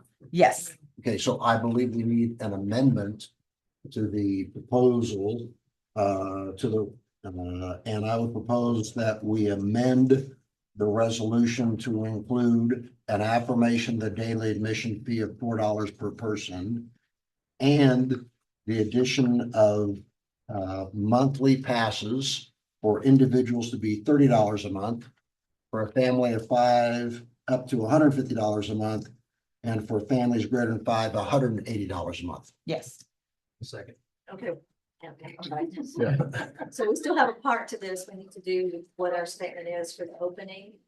So we need an amendment for that too, as well. So I would propose then the second, or I can continue the amendment. Continue the I will amendment. continue the amendment that opening will be determined by the availability and operational capability of the Cartwright well. And when it comes online, at the point at which the city can go to stage 3 on its water conservation, at that point, we can begin filling the pool, which will take approximately 5 days. And assuming completion of that, then the pool can open on whatever date that will be. Right. Sounds good. Now. Continue by second. Okay. Just a little fast. Sorry. Any discussion on that amendment? All right, let's vote. Aye. Aye. Aye. City Secretary of Council voted unanimously for the amendment for $4 per person per visit, and $30 a month for individuals if they buy a season pass, $150 a month for a family of 5 if they buy a monthly pass, and $180 per month for a family of more than 5 if they buy the monthly pass, and that individual was a monthly pass too with $30 per month. And that the pool opening is contingent on the Cartwright well and us going to stage 3 on water conservation. Once that occurs, we begin filling the pool, which with all the things said and done, by the time it's filled and whatever, it's about 5 days. Mr. Yes, Arredondo, how do you? No, thank you. And then we just need to adopt the original good? motion as amended or with that. I was good since we got. Are you good? I mean, does this sound good to you? I was just curious. Okay. And we need to adopt the original motion as amended. Aye. Aye. Okay, and adopt it as amended. Thank you. Okay, now you can. Yay! Okay. That's two, y'all too. This is You guys are great. working on your passes now. Yeah. I love it. Thank y'all so much. I appreciate you. I want to say that I am so proud of the job you were doing for the city. Thank you. You were doing a very good job, and I look forward to seeing what other great things you come up with to increase recreation promises. Let's do this, Eddie. Yeah. I know you're putting in a lot of hours. Thank you I want to buy that first personal pass. Okay, all right. Happy day. Thank you so much. Thank you. Okay, so now we'll move into executive reports. Yay! And just before we move there, the executive session, Gio, do you think we need to extend past 9? It depends how long the reports are, but yeah. I would go ahead and just do it just in case. Okay, all right, so I need a motion to extend past 9 p.m. I move we extend past 9 p.m. for city council. Okay, any discussion? Let's vote. Aye. Aye. Aye. City Secretary Council voted unanimously to extend past 9 p.m. if needed. All right, moving on to executive reports. If you would give 6 minutes on the clock with an additional 4 minutes. City Mayor report. So June 16th at 9:30, the county commissioners are doing a public hearing for the ESD, which the task force worked tirelessly on, and there were a lot of town hall meetings where we went over what an ESD is to explain it to everybody in the city. Next meeting will look at a resolution that the city of Alpine has to adopt in to this ESD. If we do not adopt into the ESD, then we will not be a part of it. So that'll be coming up too. And the judge will be here, I believe, for that meeting. If you can make it at 9:30 on June 16th, that's wonderful because that's when the hearing is. So 9:30 on June 16th. Which is more like visiting. Yeah, we won't have to sit there. That's So the way we I don't understand it. go? Yeah, we just go when we're in the audience to show our support for it. Yeah, because it's a county decision. Yeah, they're the ones that have to have the hearing and then put it on the election for state law. That's correct. All right, and so I've already mentioned that I went to tour the old schoolhouse and talk about, Alpine Community Projects is going to turn that lease over to the city. They're still gonna work on trying to fix up the yard, which they've encountered a lot of difficulties, including animals eating the plants they've planted and stuff like that. And then Henry's looking at moving some of the offices in there in August after we're taking care of audits, and all of that's done. So right now, the focus is on audits and what we need to do for that. That's where we were talking with Kirsten Moody, and that's where we reached out to Michelle Reinhardt and looked at getting some of the turf that we talked about. And that's where Henry had the great idea for putt-putt. And then also at the old schoolhouse, the cafeteria wasn't completely renovated. Henry's looking at maybe replacing the floor so that dance classes and dance practice can possibly be held there. Our nonprofits in the community would have a place where they can book and meet for free, where they're not having to pay BBT or anybody else to have a meeting space. They can meet there. He was also talking about maybe renovating the kitchen. He may be mentioning this in his report, but and sharing that with AISD so that they can do their culinary program there. So just another partnership with AISD. And then also maybe the nonprofits like the Lions Club can have their spaghetti dinner there if that works out better for them. So those were some of the things we looked at with the old schoolhouse. And then the water update, we've already talked about that with the Cartwright well, and it's 130, not 150 gallons per minute now. And then 22 cents per thousand, as Rob mentioned earlier. So we have all of those updates. Gaining ground on the tanks. They so far have hyperchlorinated the well, correct? Yes. And we're just waiting on the 36-hour pump test and the 3 samples that TCEQ will need. New electrical equipment was installed. AEP put in a new transformer. There's new electrical panels, and water is at 226 feet. Is that where we? To 26. Yeah. Okay, 226 feet. So that looks good. All right, and also for residents and everybody out there, I know there's a lot of questions about the golf courses watering. Should they be watering? Well, they have their own water well and they have effluent. Yeah, Dr. Amy. So, Yeah. according to our stage 4 restrictions, they are allowed to do that. The other thing is the laser wash over there has their own well also. I believe somebody was asking for information regarding that via email, Henry, and I hope you respond to them about that. I don't know about the other car washes, the automatic ones. If they're using hand and it's municipal water, then they're in violation. And yes, somebody had also said, well, nobody can really do anything about that. It is enforceable with a violation. You call APD, you call code enforcement, and they will go out there and talk to the individual to see if they have a will or what it is. And yes, they can receive a violation and a fine. So it is enforceable. I know there was misinformation out there about that. The other thing I wanted to talk about is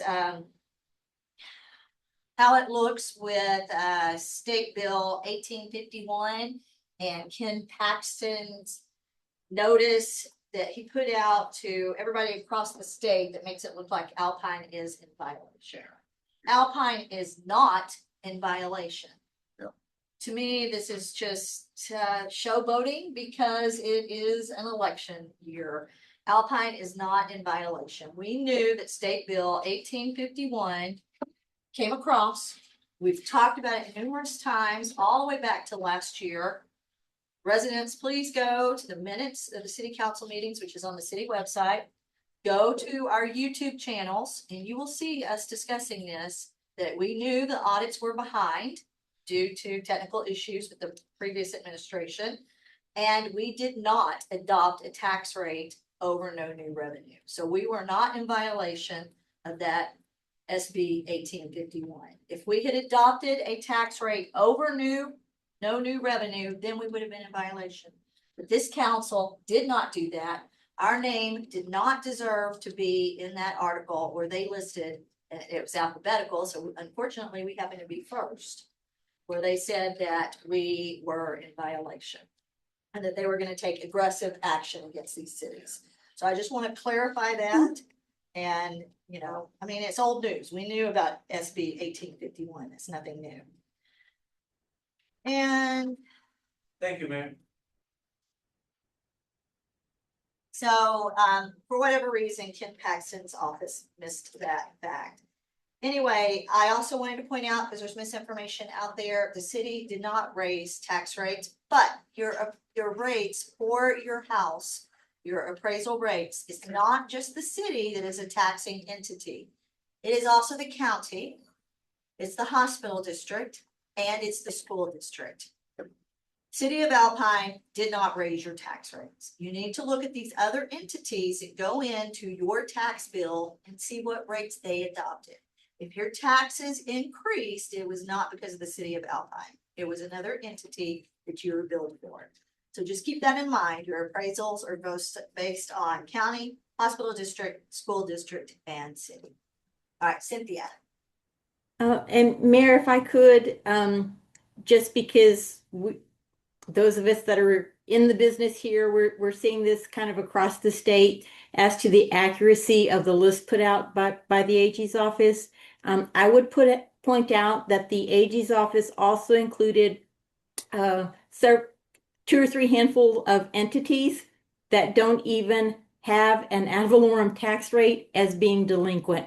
So that just that's a piece of information that goes to the accuracy of the information put out by the AG's office, because even those entities that don't have an actual tax rate were included as being delinquent. Right, so the information is flawed. All right, so I just wanted to clarify that, make sure that everybody was aware of it. And I know council's aware of it. You can tell I'm very If passionate anybody about that. respond to him to tell him that he's wrong, I have no- who can also do him? I don't know. Cynthia, we have a question. Yes, ma'am. Councilmember Martinez wants to know, can anybody respond to him and tell him he was wrong and his information is flawed? Do you think he would? listen? You're right.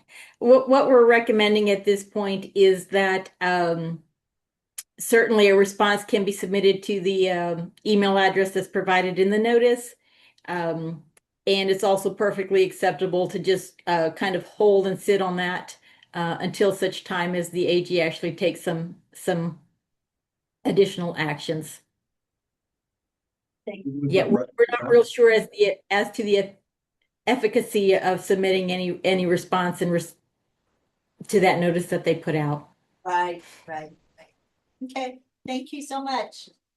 All right, and then that's it for my mayor report. Keep in mind, the city manager's report has listed what he will be speaking about. So if you have questions, according to Toma, you can go ahead and ask those during or after his report, whenever he wants to entertain questions. All right, so city manager, your turn. Right, so we had a meeting with Senator Cesar Blanco's office regarding the rural health initiative. Because our district did not get the included in that grant because we're managed privately. And that was kind of the gist of the meeting.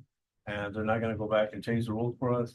So the next go round, we can apply and tell them that we're still rural, even though it's managed privately. But that was the meeting. Let's see, we approved the RFP for road materials.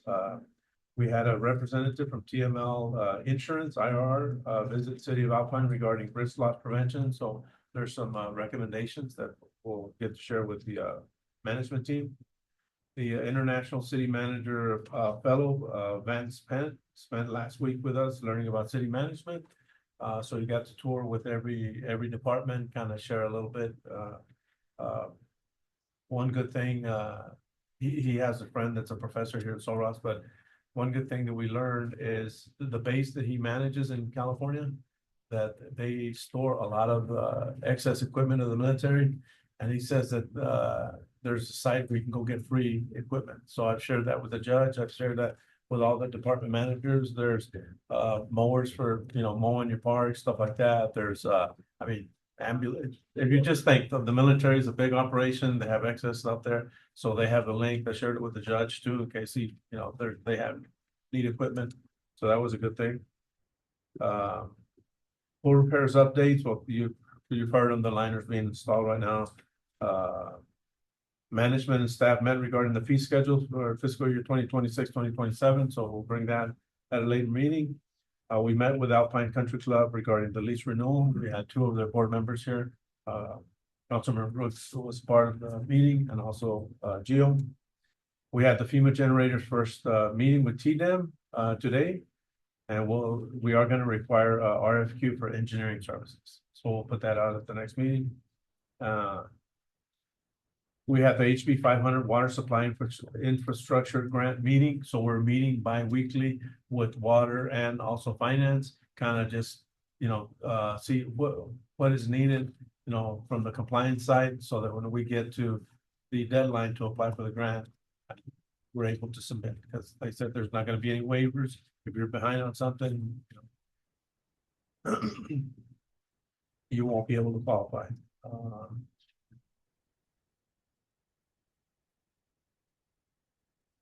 Texas workforce interviews with that program with the local youth. So they're let's see. I think this week they're interviewing more for the public works, and then next week is one intern for tourism. Let's see, and I think we're working on one for the Alpine ISD grant. They received $50,000. I think you're getting that intern. Yeah, so. Let's put the youth to work. Yeah. And that's it. Okay. Council, any questions? No questions? All right, let's go to council member comments. Councilmember Stevens, I've got nothing else to say. Thank you. Councilmember Rickes, Councilmember Portillo, No, ma'am. Councilmember Martinez. I just want to thank that the city manager will keep us updating and day by day what's going on in the city. Thank you. I appreciate it. Yes, amen. Councilmember Escobedo. I agree with Emma's comment. We're doing a great job. Thank you so much. Yes, and I also want to thank Mike. I mean, he's put in a lot of tireless hours, and then Eddie and his crew, they did a lot of clearing and moving brush and debris. Just the whole team in general, everybody's pulled together. And then Kathy, her last name's Fortenberry, right? With the Fortenberry, yes. With Cartwright Well for doing this with the city and charging us 22 cents per 1,000 gallons. I mean, that's just amazing. Thank you so much. And then also to Alpine Pool and Spa, because what they're doing is completely free with the consultant advising of the pool repair and overseeing it to make sure that we're not taking advantage of and discovering, what was it, $26,000 in the contract that we were being overcharged, as well as these anchors, which is about, I don't remember, $6,000, whatever it was. But yes, thank you to everybody who works so tirelessly. And then Rob does a lot of pro bono free stuff for the city as well. And just thank you guys for everything. It takes a village to run a city. So with that, we are going to move into executive session.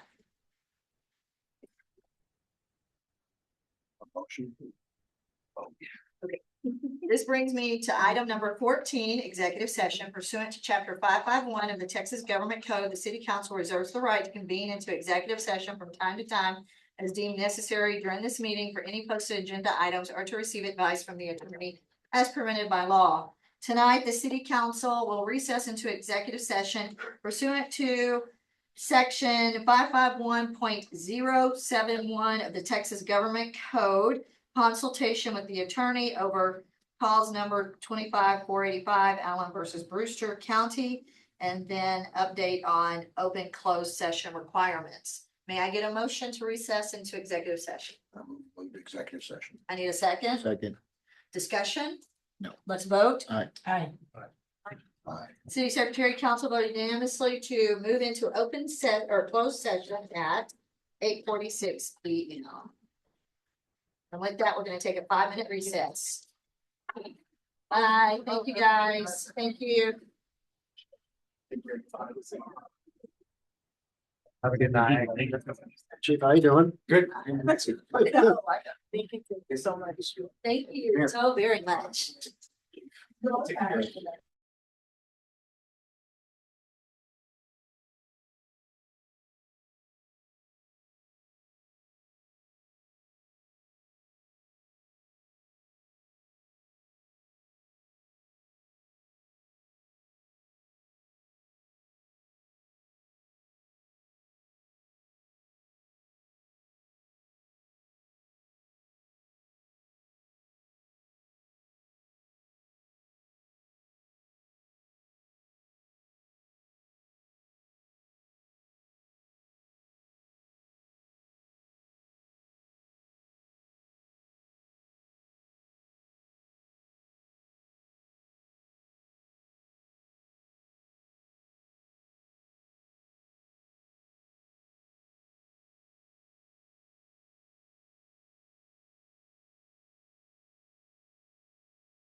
Hey, may I have a motion to move into open session? So moved.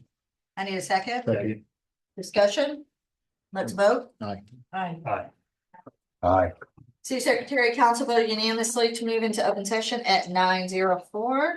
9:04 p.m. Okay, is there any action after executive? Move city council take no action after executive session. I need a second. Second. Discussion? Let's vote. Aye. Aye. Aye. City Secretary, Council voted unanimously to take no action after executive session, and with that, you're adjourned at 9:04 p.m. Just almost made it. I know. Almost.